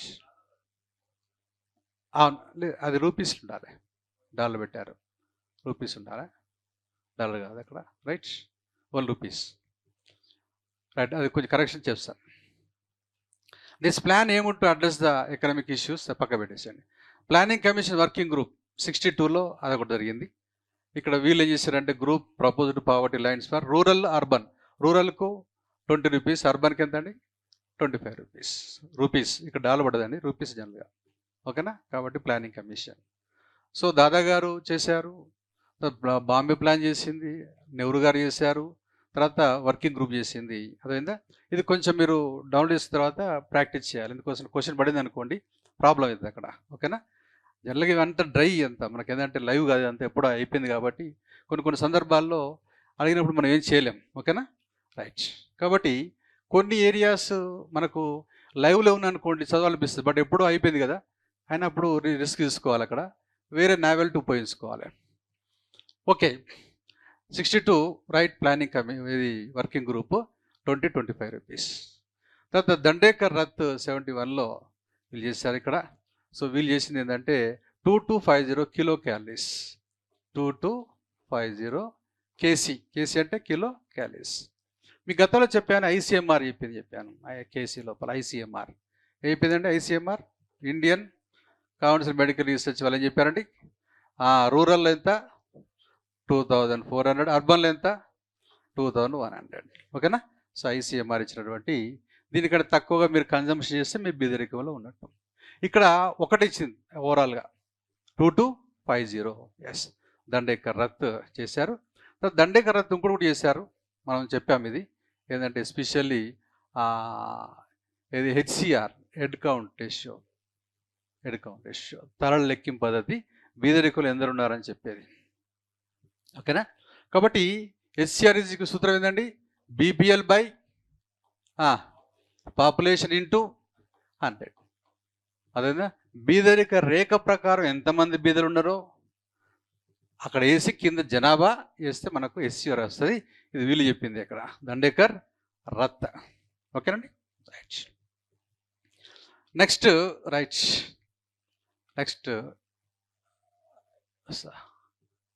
మెథడ్. రైట్. ఓకే. అలగ్ కమిటీ. రైట్. సో ఇప్పుడు ఈ క్వశ్చన్ వచ్చినప్పుడు ఏమైతుందంటే మనకు తప్పకుండా టచ్ చేయాలి కాబట్టి ఇలా ప్రతి అంశం పైన మనకు ఐడియా ఉండాలి. కాబట్టి ఇవన్నీ ఏం చేయాలంటే మనము క్రోనాలజీ ప్రకారం స్టార్ట్ చేయాలి. 1868 నుంచి ఇలా 1868 నుంచి అర్థమైందా, ఇట్లా మెల్లగా మనం 1934 తర్వాత 38 తర్వాత ఇక్కడ ఇట్లా మీరు ఇయర్స్ ఇసుకుంటూ పోయి ఆ ఇయర్లో ఎవరేం చెప్పారో మీరు ప్రాక్టీస్ చేస్తుండాలి. అంటే ఒక క్వశ్చన్ వచ్చినప్పుడు ఏం చేయాలంటే ఈ క్వశ్చన్కు నేను ఎలాంటి వెపన్ చూసుకొని దాన్ని అటాక్ చేయాలనేది మీరు నావెల్టీ చూసుకోవాలి. అన్ని క్వశ్చన్లకు ఒకటే పదం ఉండదు కాబట్టి one size fit for all కాదు. ఒక్కొక్క క్వశ్చన్ ఒక రకంగా ఉంటుంది. దానికి మనం మెకానిజం ఏర్పాటు చేసుకోవాలి. ఓకేనా. కొన్ని డ్రైగా ఉంటాయి, కొన్ని టేస్ట్గా ఉంటాయి, అదేవిధంగా ఇట్లా ఉంటుంది. కానీ ఏదానికి పడదానికి మనం అట్లా వేసుకోవచ్చు. నెక్స్ట్ అలగ్. రైట్. అలగ్ committee formed planning commission MPC. ఇక్కడ మనకు ఫస్ట్ స్టార్ట్ అయిపోయింది MPC. Monthly per capita consumption expenditure. ఓకేనండి. సో ఇది మనకు రైట్ వీళ్ళు చేశారు ఇక్కడ. కాబట్టి అలగ్ కమిటీ ఎంపీసీని పాటించింది. అర్థమైందా. సో ఆ ఎంపీసీ లోపల monthly per capita consumption expenditure లోపల రూరల్లో వచ్చేసి 49.09 రూపీస్, అర్బన్లో వచ్చేసి 50.64. ఓకేనా. రైట్. Rupees MPC. ఇది అలగ్ కమిటీ. రైట్. తర్వాత నెక్స్ట్ లక్డవాలా కమిటీ. రైట్. చెప్పింది ఏంటంటే 2400 కిలో క్యాలరీస్ పర్ డే. అది వాళ్ళు మెథడ్గా చెప్పారు లక్డవాలా. ఓకేనండి. Right. Next Tendulkar committee. Suresh Tendulkar అంటాం మనం ఇక్కడ. సురేష్ టెండూల్కర్. ఈయన చెప్పింది చూద్దాం ఇక్కడ. Suresh Tendulkar. Okay. Tendulkar methodology. Right. ఈయన ఎంఆర్పి చెప్పాడు. ఎంఆర్పి మీకు నేను చెప్పాను. ఎంఆర్పి ఏందో చెప్పాను. యూఆర్పి చెప్పాను, చెప్పలే. ఎంఆర్పి చెప్పాను. నెక్స్ట్ ఎంఎంఆర్పి చెప్పాను. ఇక్కడ యూఆర్పి లోపల 30 రోజులు వినియోగ వస్తువులు కదా. ఎంఆర్పి లోపల 30 డేస్ వినియోగ వస్తువులు ప్లస్ 5 వస్తువులు నాన్ ఫుడ్ ఐటమ్స్. ఈ నాన్ ఫుడ్ ఐటమ్స్ ఏంటో చెప్పాను. మన క్లోతింగ్ వస్తుంది, మన ఫుట్వేర్ వస్తుంది, చెప్పులు వస్తాయి, ఇంకేమొస్తుంది ఎడ్యుకేషన్ వస్తుంది, ఇంకేమొస్తుంది హెల్త్ వస్తుంది. ఓకేనా. ఎడ్యుకేషన్ వస్తే హెల్త్ వస్తుంది, ఇంకేమొస్తుంది మన్నిక గల వినియోగ వస్తువులు వస్తాయని చెప్పాను. ఇవి ప్లస్ 5 వస్తువులు నాన్ ఫుడ్ ఐటమ్ తీసుకుంటారు. ఎంఎంఆర్పిలో మాడిఫైడ్ ఎంపీలో 7 డేస్కు సెకండ్ ఆర్డర్ వేజ్ గుడ్స్ అని చెప్పాను.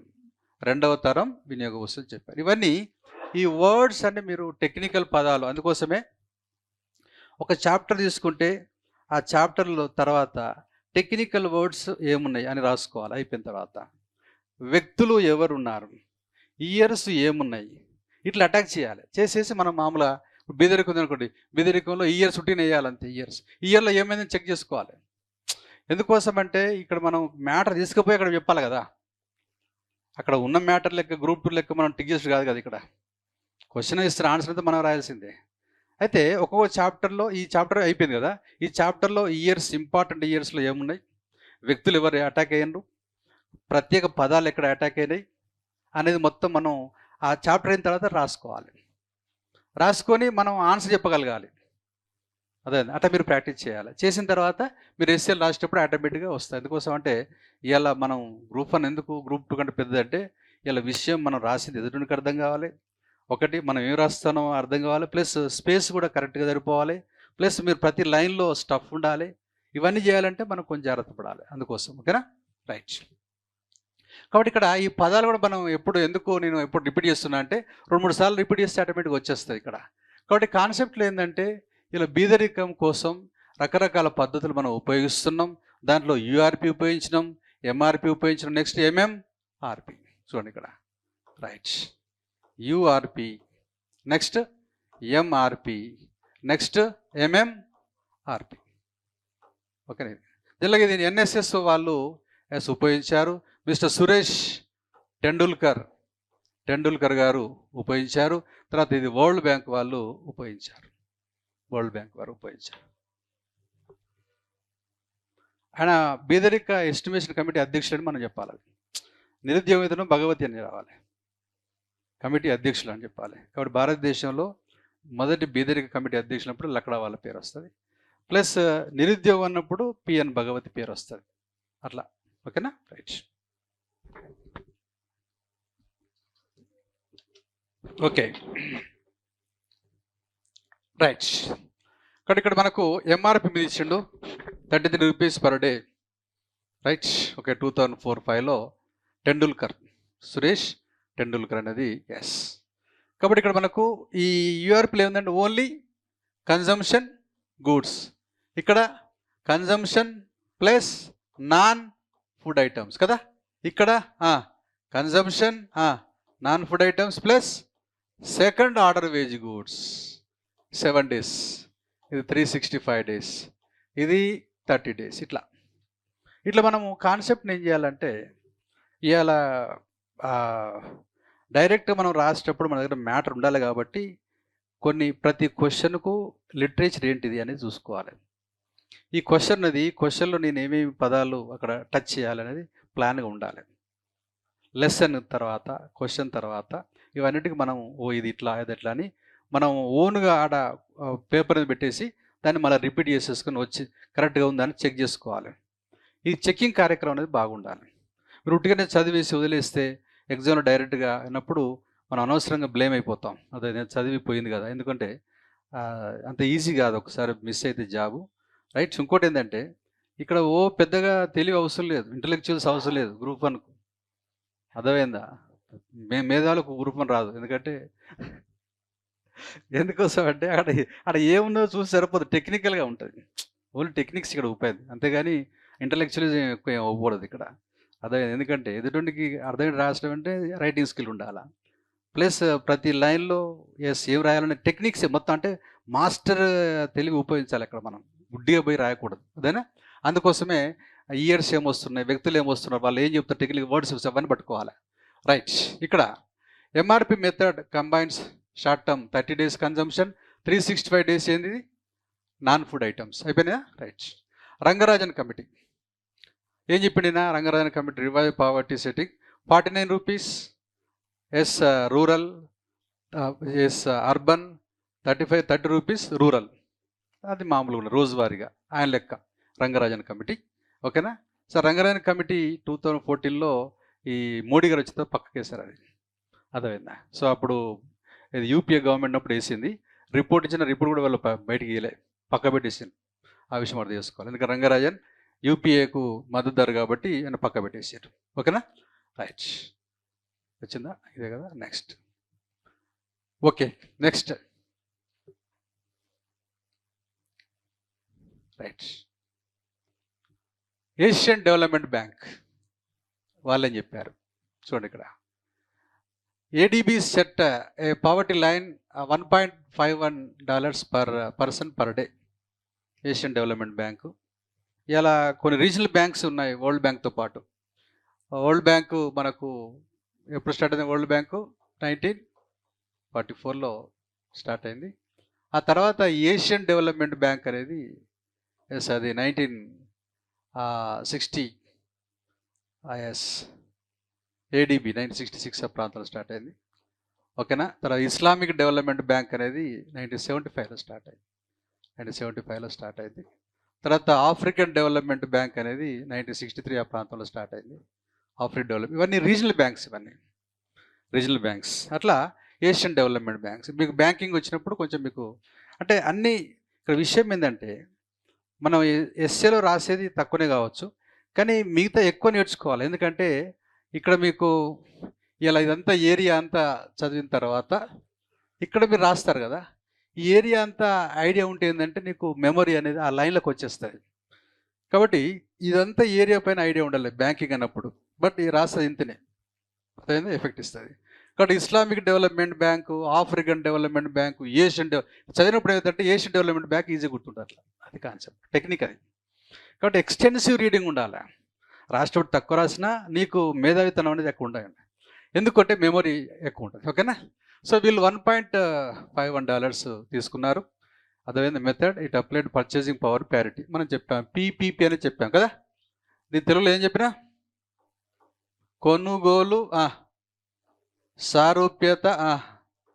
సారూప్యత సామర్థ్యం. ఎవరు చెప్పారు దీన్ని? వస్తుంది, మీరు ఎవరో చెప్తారు. ఎందుకు నేను చెప్పినా కాబట్టి ఎవరో చెప్తారు. రైట్? రెండు దేశాలు ఏ దేశం బి దేశం అనేది పోల్చుకోవడానికి క్యాష్ చేత పోల్చుకోవచ్చు అని చెప్పాను. తర్వాత వస్తువుల చేత పోల్చుకోవచ్చు అని చెప్పాను కదా. ఓకేనా? కాబట్టి క్యాష్తో పోల్చుకుంటే ఏంది? ఎక్స్చేంజ్ రేట్ అని చెప్పాను. వస్తువులతో పోల్చుకుంటే పర్చేసింగ్ పవర్ ప్యారిటీ అని చెప్పాను. ఈ ఎక్స్చేంజ్ రేట్ చెప్పిన వాడు మిస్టర్ హాబర్లల్. ఎవరు? హాబర్లల్. ఈయన గుస్తావో అది కసల్. చూసారు? అది గుస్తావో అనగానే కసలు వచ్చేసి మీకు నెక్స్ట్ టైము ఏం పేరు చెప్పానో మీరు చెప్పేస్తారు. ఎందుకోసం అంటే అంతే ఉంటుంది. కాబట్టి ఇలా మీకు హెచ్డి ఉందనుకోండి, హ్యూమన్ డెవలప్మెంట్ ఇండెక్స్. ఏం తీసుకుని చెప్పండి అక్కడ. హ్యూమన్ డెవలప్మెంట్ ఇండెక్స్లో పర్ క్యాపిటల్ కింద తీసుకుంటాం కదా, తర్వాత లైఫ్ ఎక్స్పెక్ట్ తీసుకుంటాం కదా, తర్వాత ఇంకేం తీసుకుంటాం? స్టాండర్డ్ ఆఫ్ లివింగ్ కదా, స్టాండర్డ్ ఆఫ్ లివింగ్. ఈ పర్ క్యాపిటల్ ఇన్కమ్ తీసుకునేటప్పుడు ఇది ఏది ఈఆర్ కాకుండా ఏం తీసుకుంటారంటే పీపీపీ తీసుకుంటారు. అట్లా పర్ క్యాపిటల్ తీసుకునేటప్పుడు. ఎస్. కాబట్టి ఇవాళ రెండు అంశాలు ఉంటాయి. మీ జేబులో డబ్బు ఉంది, ఈఆర్ అవుతుంది. మీ వస్తువు ఉన్నది, అదేమైతే పీపీపీ అవుతుంది. రెండు దేశాలు డబ్బుతో పోల్చుకుంటే ఎక్స్చేంజ్ రేట్, రెండు దేశాలు వస్తువులతో పోల్చుకుంటే పీపీపీ. అట్లా. కాబట్టి మనం తినేది వస్తువులు కాబట్టి పీపీపీతో పోల్చుకోవాలని చెప్పి మిస్టర్ గుస్తావ్ కసల్ చెప్పిండు. దాని సూత్రాన్ని ఎక్స్ప్లెయిన్ చేసిన మీకు చెప్పలే. ఓకే, అది కాన్సెప్ట్. కాబట్టి ఇక్కడ అందుకోసం వర్డ్ ఇచ్చిన ఇక్కడ పర్చేసింగ్ పవర్ ప్యారిటీ ప్రకారం ఏషియన్ డెవలప్మెంట్ బ్యాంక్ వాళ్ళు ఉపయోగించుకోవడం జరిగింది. ఓకేనా? ఇట్లా ఎవరు ఉద్దేశం ఏంది అనేది మనం అన్నీ ఒకసారి గుర్తు చేసుకుంటూ పోవాలా. అర్థమైందా? రైట్. సరే, వదిలేసేయండి. ఇప్పుడు మనం రూపాయి విలువ అనేది ఎక్స్చేంజ్ రేట్ ప్రకారం రోజు నిర్ణయించబడుతుంది. అది చెప్పినప్పుడు మిస్టర్ హాబర్లల్. ఎక్కడ చెప్పానండి? ఫోరెక్స్ అంటే ఏంటండి? Foreign exchange market. ఓకేనా? రైట్. సరే, వదిలేసేయండి. ఇప్పుడు ఏషియన్ డెవలప్మెంట్ బ్యాంక్ కూడా ఒక డెఫినేషన్ ఇచ్చింది, వదిలేద్దాం. ఇంటర్నేషనల్ పావర్టీ లైన్ వాళ్ళు ఏం చెప్పారు? International poverty line IPL. ఓకేనా? ఐపీఎల్ ఏం చెప్పారు? World bank established the international poverty line at $2.15. ఓకేనా? ఆ విషయం అర్థం చేసుకోవాలి. సో వీళ్ళు స్టార్టింగ్లో $1 అన్నారు, ఆ తర్వాత నెక్స్ట్ 1.10 అన్నారు, ఆ తర్వాత 1.90 అన్నారు. ఇప్పుడు ఎంతకు వచ్చారు? 2. ఇది ఇప్పుడు ప్రస్తుతం మారుతుంది అన్నమాట. కాబట్టి ఒక వ్యక్తి ఒక రోజుకు $2.15 యొక్క ఆదాయాన్ని ఖర్చు పెట్టగలగాలి. అర్థమైందా? సో అది ఒకవేళ ఖర్చు పెట్టలేకపోతే బీపీఎల్, ఖర్చు పెడితే ఏపీఎల్ అవుతుంది. ఇది ఐపీఎల్ అంటాం, ఇంటర్నేషనల్ పావర్టీ లైన్ వాళ్ళ ప్రకారం. ఇక్కడ కూడా ఏం ఉపయోగించిన? పీపీ అంటే పర్చేసింగ్ పవర్ ప్యారిటీ. గుర్తుపెట్టుకోవాలి. కాబట్టి రెండు దేశాలను డబ్బు చేత పోలిస్తే ఏమంటారండి? Exchange rate. వస్తువు చేత పోలితే శ్రీలంక టొమాటో, ఇండియా టొమాటో. అట్లా. Sri Lanka currency, India currency, exchange rate. Sri Lanka గుమ్మడికాయ, ఇండియా గుమ్మడికాయ, పర్చేసింగ్ పవర్ ప్యారిటీ. అట్లా. ఓకేనా? కాబట్టి అందుకోసం జాతీయ నెంబర్ 1 కంట్రీ ఏంటండి? ఏ కంట్రీ నెంబర్ 1 కంట్రీ? యుఎస్. అదే purchasing power parity number 1 country. అది కాన్సెప్ట్. ఎందుకంటే పబ్లిక్ ఎక్కువ ఉంది కాబట్టి. ఓకేనా? రైట్. సరే, వదిలేసేయండి, మన వస్తాయి. సో ఇట్లా నేను మామూలుగా అయిపోయిన వాటిపైన కూడా మేము క్వశ్చన్స్ వేస్తుంటాం. మీరు అలర్ట్గా ఉండాలి. ఎందుకోసం అంటే, ఎందుకు వేస్తూ ఉంటామంటే ఇక్కడ ఈ సబ్జెక్ట్ మనం ఎప్పుడు నానుస్తూ ఉండాలి. అర్థమైంది. ఒక్కసారి చదివి వదిలేస్తే అది రావడానికి అది ఏం అంత ఈజీ సబ్జెక్ట్ కాదు అది. అందుకే నోబెల్ ప్రైజ్ అందుకే దానికి పెట్టారు. సోషల్ స్టడీస్లో ఎకానమీకి నోబెల్ ప్రైజ్ పెట్టారంటే కొంత ప్రాబ్లమాటిక్ ఉంటుంది కాబట్టి మేమేం చేస్తామంటే ఎక్కడెక్కడో టచ్ చేసుకుంటే అదేమైంది ఇదేమైంది చెప్పిన తర్వాత అడుగుతాం అలా. ముందే అడగ నేను చెప్పిన తర్వాత అడుగుతూ ఉంటా. కాబట్టి మీరు కొంచెం రిపీట్ చేస్తూ ఉంటే ఏంటంటే కాన్ఫిడెన్స్ వస్తుంది అక్కడ. అర్థమైందా?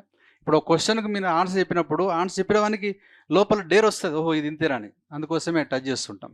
రైట్, పీపీపీ అని అయిపోయింది కదా. ఆర్డిఓజా రైట్. ఇక్కడ ఈ కమిటీ ఏం చేసిందంటే 2050 క్యాలరీస్ పర్ డే అని పెట్టింది. అది ఓజా కమిటీ అనేది right method right. So committee converted these calorie requirements into, ఒకసారి నేను జూమ్ చేస్తాను. ఓకే, ఓజా కమిటీ ఏం చేసిండు ఇక్కడ ఈ 20 ఎక్కడదండి ఎస్ 2050 కిలో క్యాలరీని ఏం చేసిండు కన్వర్ట్ చేసిండు దేంట్లోకి, డబ్బుల్లోకి. అదేందా గ్రామీణ ప్రాంతాలు అయితే 8 to 11 రూపీస్, పట్టణ ప్రాంతాలు అయితే 15 to 18 రూపీస్ అర్బన్ ఏరియాస్లో. ఆయన అట్లా కన్వర్ట్ చేసిండు మంత్లీ. ఓకేనండి రైట్, పర్ క్యాపిటల్. ఇది ఓజా. అదేందా. తర్వాత నెక్స్ట్ అహుల్వాడియా. అహుల్వాలియా అంటాం ఇక్కడ మనం, ఎంఎస్ అహుల్వాలియా, కొంచెం తప్పబడ్డది అక్కడ, ఎంఎస్ అహుల్వాలియా. మీకు డాక్టర్ మన్మోహన్ సింగ్ పిఎంకి వచ్చినప్పుడు ప్రణాళిక సంఘ అధ్యక్షులు MS Ahluwalia, Montek Singh Ahluwalia. Okay, so ఈయన ప్రకారము ఇలా 28 rupees per day right urban ఏరియాస్కి, తర్వాత 22 rupees per day right rural ఏరియాస్కి డిసైడ్ చేయడం జరిగింది. ఎస్, ఇక్కడ ఎంఎస్ అహుల్వాలియా పేరు తప్పడం నేను చేస్తాను ఇక్కడ, మాంటేక్ సింగ్ అహుల్వాలియా. ఓకేనా రైట్. సరే, ఇవన్నీ మనకు ఇలా ఎస్ లెక్కలు చూస్తున్నాం.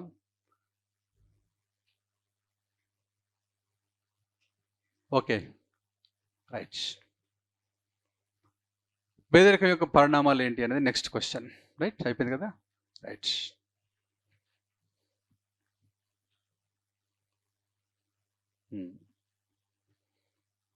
పేదరికం వల్ల వచ్చే సమస్య, ఇది కూడా చాలా సింపుల్ కాన్సెప్ట్, పూర్తి చేద్దాం. Right, poverty is a multi-dimensional issue that leads to several severe problems affecting both individual society as a whole. The consequence of poverty ఏమైతే అనేది ఫస్ట్ ఇంక్రీజ్డ్ క్రైమ్ రేట్. సరే, ఇది మామూలుగా మనకు right.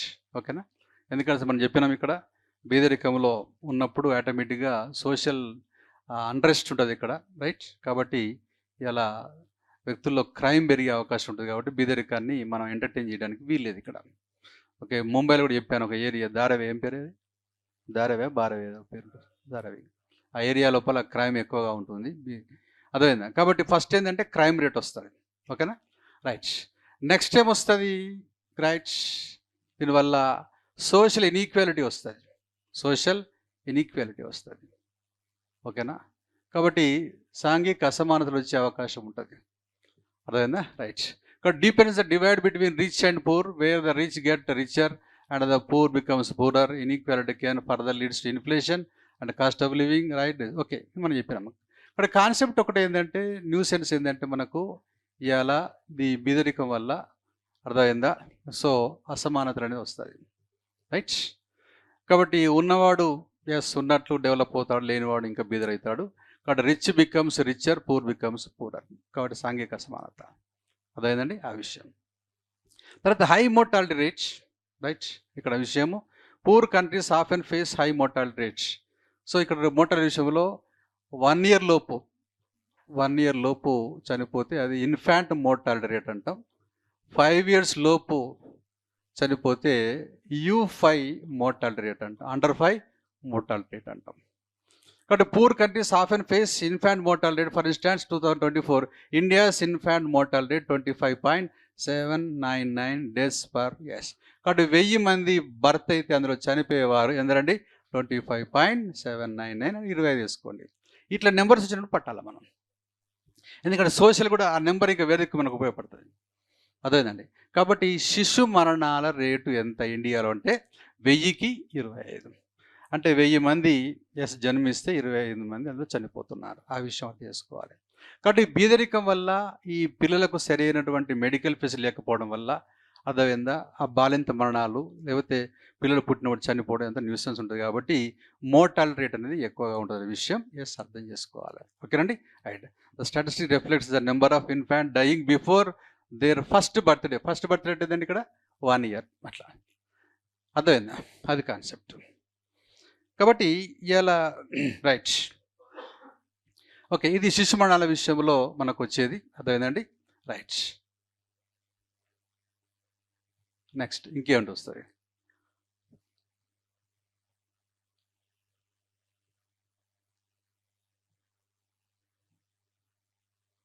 Increase risk of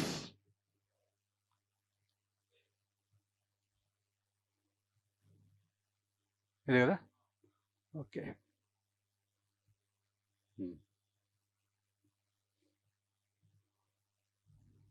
right.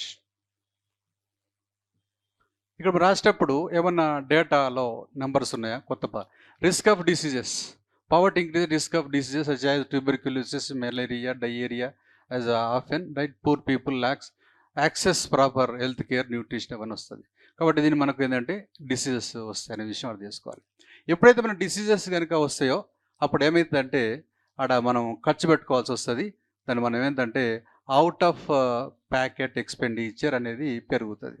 అప్పుడు ఏమైందంటే savings అనేది ఇలా తగ్గుతుంది. సేవింగ్స్ తగ్గడం వల్ల ఇలా క్యాపిటల్ కూడా తగ్గుతున్న విషయం అర్థం చేసుకోవాలి. కాబట్టి OOPA stands for out of packet expenditure. కాబట్టి తమ జేబు నుంచి పెట్టుకోవాల్సింది ఎక్కువ ఉంటుంది విషయం అర్థం చేసుకోవాలి. సరే, ఆ విషయం. తర్వాత lack of basic communities, poverty limits access clean water, sanitation, electricity, the absence of these essentials can lead to severe health problems. అది మామూలుగా అంటే కనీస అవసరాలు కూడా వీళ్ళు చేరుకోలేకపోతారు అనేది ఇక్కడ అంశం. ఓకేనా. Right. So next hunger mall nutrition మనం చెప్పుకున్నాం ఆల్రెడీ. గ్లోబల్ హంగర్ ఇండెక్స్ పైన నేను రాశాను ఒక ఎస్సే. ఓకేనా. So 111 rank global hunger index ఇండియాది. పొజిషన్ కూడా చెప్పాము. సివియర్ ఎంత నెంబర్ 28.7 ఇట్లా number. This is severe position, Indian position severe. Global hunger index విషయంలో ఇలా 111వ స్థానంలో ఉన్నది. కాబట్టి ఇలా 328 మిలియన్ టన్స్ ఆహారపాదాలు ఉత్పత్తి చేస్తూ, అర్థమైందా? ఇవాళ ఫుడ్ కార్పొరేషన్ ఆఫ్ ఇండియా అనే కాన్సెప్ట్ ఉన్నది, సెంట్రల్ వేర్ హౌసింగ్ కార్పొరేషన్ అనే కాన్సెప్ట్ ఉన్నది, స్టేట్ వేర్ హౌసింగ్ కార్పొరేషన్స్ ఉన్నాయి, నేషనల్ కోఆపరేటివ్ డెవలప్మెంట్ ఇవన్నీ మీరు స్టోర్ చేస్తూ ఇలా తర్వాత PDS పబ్లిక్ డిస్ట్రిబ్యూషన్ సిస్టమ్ మీరు నడుపుతూ ఈ రోజున భారతదేశం ఆహారం విషయంలో సివియర్ పొజిషన్ ఉన్నట్టు వాళ్ళు చెప్పారు.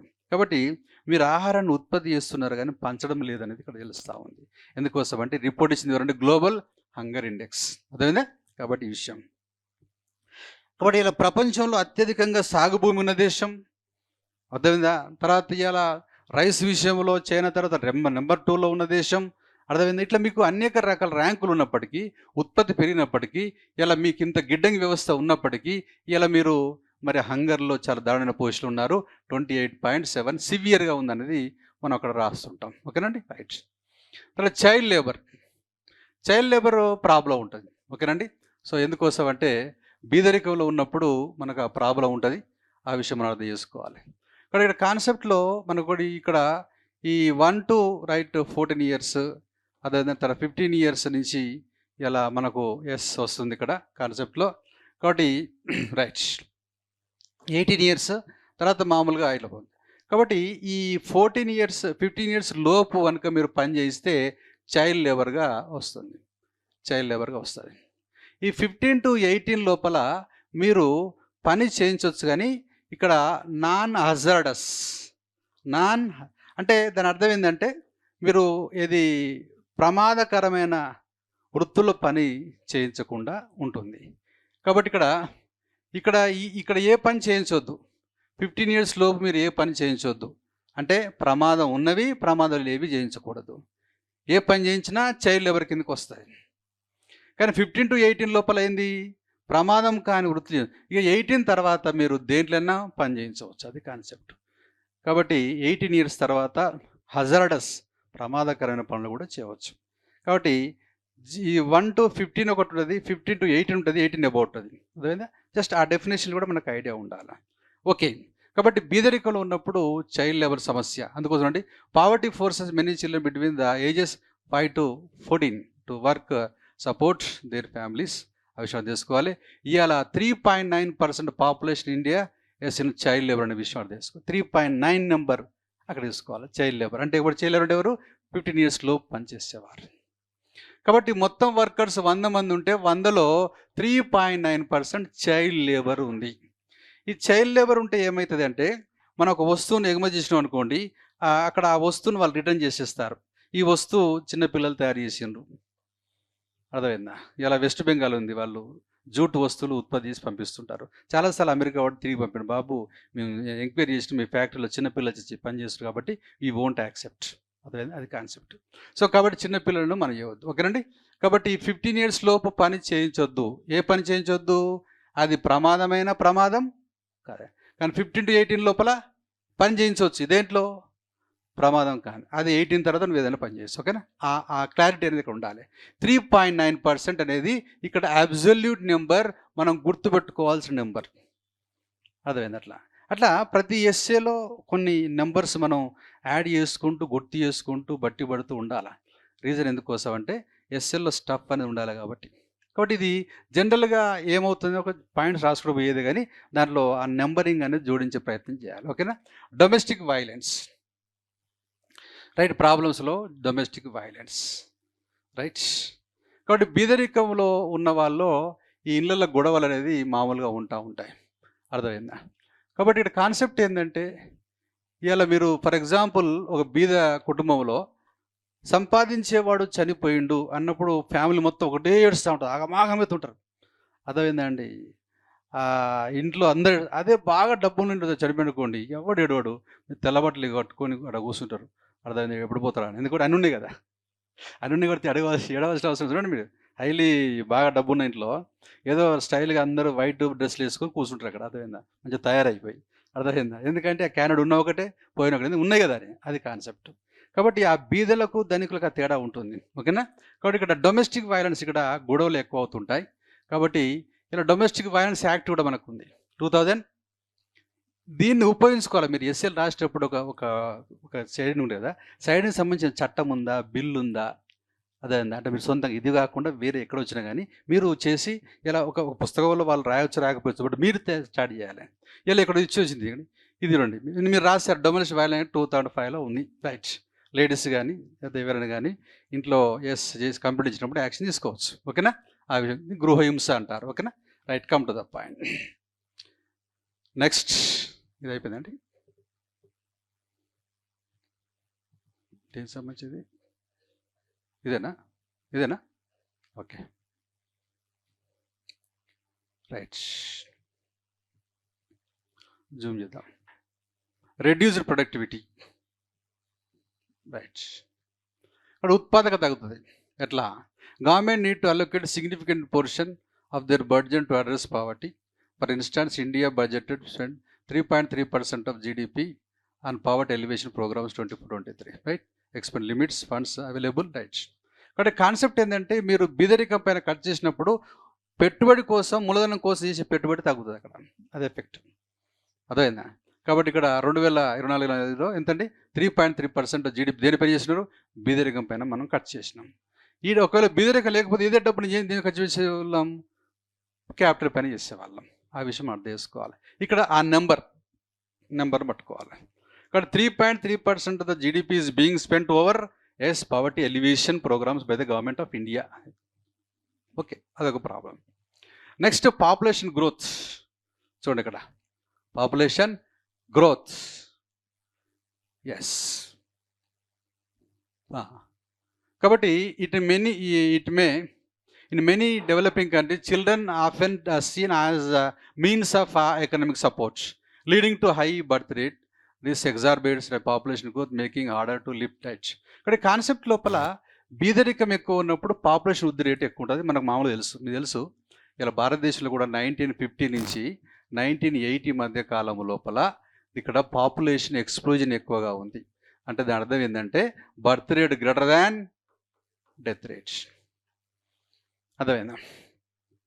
సో ప్రభుత్వం చేసిన చర్యల వల్ల 1981లో ఇవాళ ఈ బీదరిక పెరుగుదల అనేది కొంచెం తగ్గింది, ఇట్లా పోయి తగ్గింది. ఓకేనా? కాబట్టి పెరుగుదలతో తగ్గుదల ఎప్పుడు స్టార్ట్ అయిందండి? 81. అందుకే 81 ఏమన్నాం? గ్రేట్ ఇయర్ ఏమన్నారు? Great year. Yes, great dividing మళ్ళీ వేరు. 1921 గ్రేట్ డివైడింగ్ ఇయర్. అక్కడ ఏంటంటే జనము మైనస్కి వచ్చింది. అదే లాస్ట్ ఇయర్ 100 ఉంటే ఈ సంవత్సరం 100 కాదు, 90కి తగ్గింది అనమాట. కాబట్టి జనాభా తగ్గడాన్ని గ్రేట్ డివైడింగ్ ఇయర్ అంటారు. పెరుగుదలలో తగ్గుదల వస్తే గ్రేట్ ఇయర్ అంటారు. Great year 1981. అది కాన్సెప్ట్. ఇప్పుడు జనాభా అనే చాప్టర్ మనకు లేకున్నా కానీ దాని ప్రభావం ఉంటుంది ఎకానమీ పైన, కాబట్టి మనం దానిపైన చూసుకోవాలి ఇక్కడ. కాబట్టి great dividing year 1921, great year 1981. జనాభా అత్యధికంగా ఉన్నది 3 decades 50 to 80. ఇక్కడ పాపులేషన్ ఎక్స్ప్లోజన్, బీదరికానికి అది కూడా కారణం. ఎందుకంటే మీరు జనాభా ఎక్కువ ఉంటే సేవింగ్స్ పడిపోతాయి, సేవింగ్స్ పడిపోతే ఎకానమీ పైన ఎఫెక్ట్ ఉంటుంది. కాబట్టి అది కూడా రీజన్స్. ఓకేనా? రైట్. సో అక్కడ కాన్సెప్ట్. ఇకపోతే జనాభా మనకు భవిష్యత్తులో ప్రాబ్లం లేదని చెప్పిన ఇయర్ ఏందండి? జనాభా వల్ల మనకు సమస్య లేదు, జనాభాను కంట్రోల్ చేసినాం. Very good. 2021. ఓకేనా? 2021లో టిఎఫ్ఆర్ టోటల్ ఫెర్టిలిటీ రేట్ అనేది 2.0 వచ్చింది. జనరల్గా 2.1 ఉండాలి. టోటల్ ఫెర్టిలిటీ రేటు మినిమం 2.1, అంతకంటే తక్కువ వచ్చింది. కాబట్టి so it is understood that India successfully controlled population. India don't bother about the coming population, we need to bother about the existing population. ఉన్న జనాభాతో మనకు సమస్య కానీ కొత్త జనాభాతో సమస్య లేదు అనే విషయం. దీన్ని టిఎఫ్ఆర్ అంటారు. ఎస్ అంటే టిఎఫ్ అంటే మొత్తం ప్రత్యుత్పత్తి రేటు, మొత్తం ప్రత్యుత్పత్తి రేటు. కొన్ని టెక్నికల్ వర్డ్స్ జనాభా నుంచి కూడా మనం తీసుకొని సందర్భాన్ని బట్టి అక్కడ తీసుకోవాలి. ఇట్లా మనకు ఈ పదాలు ఉంటే నావెల్టీ ఉన్న కొత్త కొత్త పదాలు, ఆ పదాలు వాటి మీనింగ్ క్షణాల్లో చెప్పగలగాలి. మళ్ళీ అట్లా మనం స్టడీ చేసుకోవాలి. దాని మీనింగ్ 2-3 సార్లు గూగుల్లో పెట్టేస్తే ఆటోమేటిక్గా వచ్చేస్తుంది. ఒకరు ఇచ్చిన డెఫినేషన్ కూడా అదే అట్లా. Next, higher consumption basic goods. ఓకేనా? Poor people tend to spend a significant portion of their income and necessities according to survey. 60% India's GDP coming from PFC చెప్పాను, ప్రైవేట్ అంతిమ వినియోగ వ్యయం అని చెప్పాను. కాబట్టి ఇక్కడ భారతదేశం లోపల మొత్తం 60% జాతీయ ఆదాయం ఎక్కడి నుంచి వస్తుందండి? ప్రైవేటు అంతిమ వినియోగ వ్యయం, ఇంగ్లీష్లో ప్రైవేటు ఫైనల్ కన్జంప్షన్ ఎక్స్పెండిచర్. అంటే దాని అర్థం ఏంటంటే ఇక్కడ మీకున్న జీడిపి లోపల ఎక్కువ. కాబట్టి ఇక్కడ పర్సన్ విషయం లోపల ఈ పూర్ పర్సన్, మీరు రిచ్ పర్సన్ తీసుకుంటే పూర్ పర్సన్ ఫుడ్ ఐటమ్స్ మీద ఎక్కువ ఖర్చు చేస్తుంటాడు, ఈ rich person non food items మీద ఎక్కువ ఖర్చు చేస్తుంటాడు. అది కాన్సెప్ట్. జనరల్గా బీదలకు వచ్చే తక్కువ ఆదాయం లోపల తిండి మీద ఎక్కువ ఖర్చు పెడుతుంటారు. కాబట్టి సేవింగ్స్ ఉండవు, వాళ్ళకు క్యాపిటల్ ఉండదు, ఇన్వెస్ట్మెంట్ ఉండదు. అదే ధనికుల విషయం లోపల ఇప్పుడు ఒక ఫంక్షన్ ఉంది, బిర్లాని పిలిచినాం, బిచ్చగాని పిలిచినాం. బిచ్చగాడు ఏం చేస్తాడు? వాడు పర్ఫెక్ట్గా తినిపోతాడు. అదే బిర్లా టైం లేదు బాస్ 2 స్పూన్లు తినిపోతా అంటాడు. అర్థమైందా? కాన్సెప్ట్ ఎంత తేడా ఉంటుంది అక్కడ. అర్థమైందా? సో కాన్సెప్ట్ ఏదంటే కన్జంప్షన్ పైన పూర్ పీపుల్ ఎక్కువగా. సో ఆ విషయం అర్థం చేసుకోవాలి. ఓకే. కాబట్టి ఒక దేశంలో బీదరికం పుష్కలంగా ఉంటే ఆ దేశ జాతీయ ఆదాయం ఎక్కువగా ఇన్వెస్ట్మెంట్ నుంచి కాకుండా, క్యాపిటల్ నుంచి కాకుండా, క్యాపిటల్ గూడ్స్ నుంచి కాకుండా వినియోగం నుంచి వస్తుంది. 60% of Indian GDP coming from PFC stands for private final consumption expenditure, private అంతిమ వినియోగ వ్యయం. అదేంది? అది కాన్సెప్ట్. ఓకే, ఇది కూడా ఒక మైనస్ పాయింట్ అనే విషయం మనం అర్థం చేసుకోవాలి. ఓకేనా? రైట్. Next, unemployment. సో బీదరికంతో మీకు అన్ఎంప్లాయ్మెంట్ కూడా వస్తుంది. Lack of access to education skills, poor leads to high unemployment. ఇది మామూలుగా ఇంటర్ రిలేషన్గా ఉంటుంది కాబట్టి ఆ విషయం మనం ఇక్కడ అర్థం చేసుకోవాలి. కాబట్టి కాన్సెప్ట్లో మనకి ఇక్కడ చూసినట్లయితే ఇవాళ జనం విషయంలో రైట్స్, ఇలా డెమోగ్రాఫిక్ డివిడెండ్ ఉంది మనకు. అదేంటండి? రైట్, డెమోగ్రాఫిక్ డివిడెండ్ ఉంది, డిడి అంటాం, డెమోగ్రాఫిక్. సో దీన్ని ఎల్ఎఫ్పిఆర్ అంటారు, labour force participation rights. So వీళ్ళకి సమానంగా ఏం చేయాలి మనం ఇక్కడ? డబ్ల్యూఎఫ్పిఆర్ తీసుకోవాలి, వర్క్ ఫోర్స్ పార్టిసిపేషన్ రేట్ తీసుకోవాలి. ఇక్కడ వీళ్ళు మనకు ఫర్ ఎగ్జాంపుల్ 100 మంది ఉండి ఎస్ వీళ్ళకు మనం కనుక 80 మందికి ఉద్యోగాలు ఇస్తే అది 20 మంది ఏంటండి అన్ఎంప్లాయ్మెంట్ అవుతుంది, అన్ఎంప్లాయ్మెంట్. ఓకేనా? ఈ అన్ఎంప్లాయ్మెంట్ ఏమంటే డెమోగ్రఫిక్ కర్స్ అంటాం. అదేవిధంగా ఒక దేశంలో శ్రామికులు ఎక్కువ ఉండడానికి డెమోగ్రఫిక్ డివిడెండ్ అంటాం, జనాభా లబ్ధి అంటాం. ఒకవేళ కనుక జనాభా లబ్ధిని మీరు ఉపయోగించుకోకపోతే అది డెమోగ్రఫిక్ కర్స్ అన్న డెమోగ్రఫిక్ డిజాస్టర్ అన్న అవుతుంది అది. అదేనా? కాబట్టి డీడీని మీరు తప్పకుండా ఉపయోగించుకోవాలి. ఎంతమంది పని చేయనికి రెడీగా ఉన్నారో అంతమందికి మీరు ఉద్యోగాలు ఇవ్వాలి. ఎల్ఎఫ్పిఆర్ must be matched with W. ఒకవేళ కనుక ఇవ్వకపోతే అది వచ్చేది నిరుద్యోగం. ఈ నిరుద్యోగాన్ని డెమోగ్రఫిక్ కర్స్ అని లేకపోతే డెమోగ్రఫిక్ డిజాస్టర్ అని, నాట్ డివిడెండ్, డిజాస్టర్ అవుతుంది. ఇలా భారతదేశంలో అదే డిజాస్టర్గా అవుతున్నది. కాబట్టి ఈ మధ్య కాలంలో ఆర్టికల్స్ ఏం రాస్తుందంటే డెమోగ్రఫీ డివిడెండ్ అనేది ఉన్నదని సంతోషపడ్డం, కానీ అది డివిడెండ్ కాదు, అది డిజాస్టర్ అయిపోతూ ఉన్నది. ఎందుకోసం అంటే జాబ్లెస్ గ్రోత్ అనేది ఇండియాలో వస్తుంది అనేది వాళ్ళు చెప్తున్నారు. సరే, అది కాన్సెప్ట్. కాబట్టి ఈ బీదరికం అనేది ఇలా దీన్ని కూడా దారితీస్తున్న విషయం అర్థం చేసుకోవాలా. ఓకేనా? రైట్. Next indebtedness. ఓకేనా? ఇండెటెడ్నెస్ అంటే అప్పులు. ఇక్కడ మనం ఆల్రెడీ డిస్కస్ చేసినాం. భారతదేశంలో 50% రైతాంగం బీదరికంలో ఉన్నారు. ఇవాళ టోటల్ వరల్డ్ కూడా బీదరికం, ఇది అప్పులో ఉన్నది. 109 అర్థమైందా lakh crore dollars ప్రపంచ వరల్డ్ జీడిపి. వరల్డ్ ఇది జీడిపి, అర్థమైందా? సో దీంట్లో 315 lakh crore dollars ఇది వరల్డ్ డెట్, వరల్డ్ డెట్, అర్థమైందా? కాబట్టి ప్రతి మనిషికి 32 లక్షల రూపాయల అప్పు వస్తుందని ఇలా వాళ్ళు చెప్తున్నారు. ప్రపంచం కూడా అప్పుల్లో ఉన్నది. కాబట్టి వరల్డ్ మొత్తం ఉన్న జాతి అది ఎంతండి? 109 lakh crore dollars. అప్పు ఎంత ఉన్నది? 315. అర్థమైందా? ఆ విషయం అర్థం చేసుకోవాలి. అంటే వరల్డ్ మొత్తంలో వీళ్ళు ఎక్కువ డెవలప్డ్ కంట్రీసే బాగా ఉన్నాయి, అది వేరే విషయం. ఇలా భారతదేశం కూడా 100 రూపాయలు ఆదాయం ఉంటే 80 రూపాయలు అప్పే ఉన్నది భారతదేశానికి. ఓకేనా? దాన్ని డెట్ జీడిపి రేషియో అంటారు. ఓకేనా? Right, come to the point. కాబట్టి బీదరికలో ఉన్నప్పుడు అప్పులో పడుతుంటారు, ట్రాక్లో పడుతుంటారు, ఆ విషయం తెలుసు. కాబట్టి poverty often leads to high level of independence. India 50% farmers are burden with debts. ఇది ఆల్రెడీ డిస్కస్ చేసినాం. ఓకేనండి? రైట్, అయిపోయిందా? ఇందాక వచ్చింది ఇది 2వ భారం, ఇదే కదా? ఎస్, దగ్గర పడ్డది. ఇది ఒకటి పూర్తి చేసుకొని ఎన్విరాన్మెంట్ డిగ్రేడేషన్. కాబట్టి బీదరికం ఎక్కువగా ఉన్నప్పుడు పర్యావరణాన్ని నాశనం చేసి పడేస్తారు. ఓకేనా? కాబట్టి poverty can lead the over use of natural resources, deforestation, impoverished communities of and rely on these resources, survival. Okay, ఇదంతా మనకు తెలుస్తుంది. కాబట్టి అలా మీకు రైట్స్ ఇవాళ 2015లో మనం ఒక ఒప్పందం చేసుకున్నాం. 2100 ఇక్కడికి మనం ఏం చేయాలండి? 2 డిగ్రీ సెల్సియస్ అనేది దాటకూడదు. ఇది ప్రీ ఇండస్ట్రియల్ స్టేజ్కి అన్నాం. దీన్ని మనము ఒప్పందం చేసుకున్నాం. దీన్ని కోప్, కాన్ఫరెన్స్ ఆన్ పార్టీస్ 21 మీటింగ్లో నేర్చుకున్నాం. కాబట్టి 2100 సంవత్సరానికి 2 డిగ్రీ సెల్సియస్ యొక్క హీట్ కంటే పెరగొద్దు. దేంతో పోల్చుకుంటే ప్రీ ఇండస్ట్రీ ఎప్పుడు 1850. ఓకేనా? ఇక్కడ 100 పాయింట్లు ఉంటే ఇది 2100కి ఎంత ఉండాలి? 102 కంటే దాటకూడదని ఒక ఒప్పందం చేసుకున్నాం, మహా ఒప్పందం. ఓకేనా? రైట్, అది కాన్ఫరెన్స్ ఆన్ పార్టీస్ 21 మీటింగ్లో 2015లో. కాబట్టి ఇవాళ ఇక్కడ ఏం చేస్తున్నారంటే ఈ పర్యావరణాన్ని డెవలప్డ్ కంట్రీస్తో ఫ్యాక్టరీస్తో నాశనం చేస్తుంటే ఈ బీద దేశాలు డిఫారెస్టేషన్తో నాశనం చేస్తూ ఉన్నారు. ఇద్దరు నాశనం చేస్తూ ఉన్నారు. అదైనా ఆ విషయం అర్థం చేసుకోవాలి. Environmental degradation. అందుకోసం ఏం చేశారంటే డెవలప్డ్ కంట్రీస్ వాళ్ళు ఈ డెవలపింగ్ కంట్రీస్కి డబ్బులు ఇవ్వాలా, క్యాష్ ఇవ్వాలా, క్యాష్ ఇవ్వాలి. దీనికి GCF అని పేరు పెట్టారు.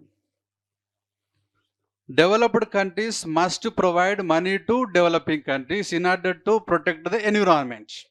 ఎందుకంటే వీడు బెదిరికలు కాబట్టి చెట్టు నరికేస్తుంటాడు, డిఫారెస్టేషన్ చేస్తుంటాడు. అర్థమైందా? పర్యావరణాన్ని కాపాడుకోలేడు. అర్థమైందా? వస్తువుల ఉత్పత్తిలో కూడా సేఫర్ మెథడ్స్ ఉండవు.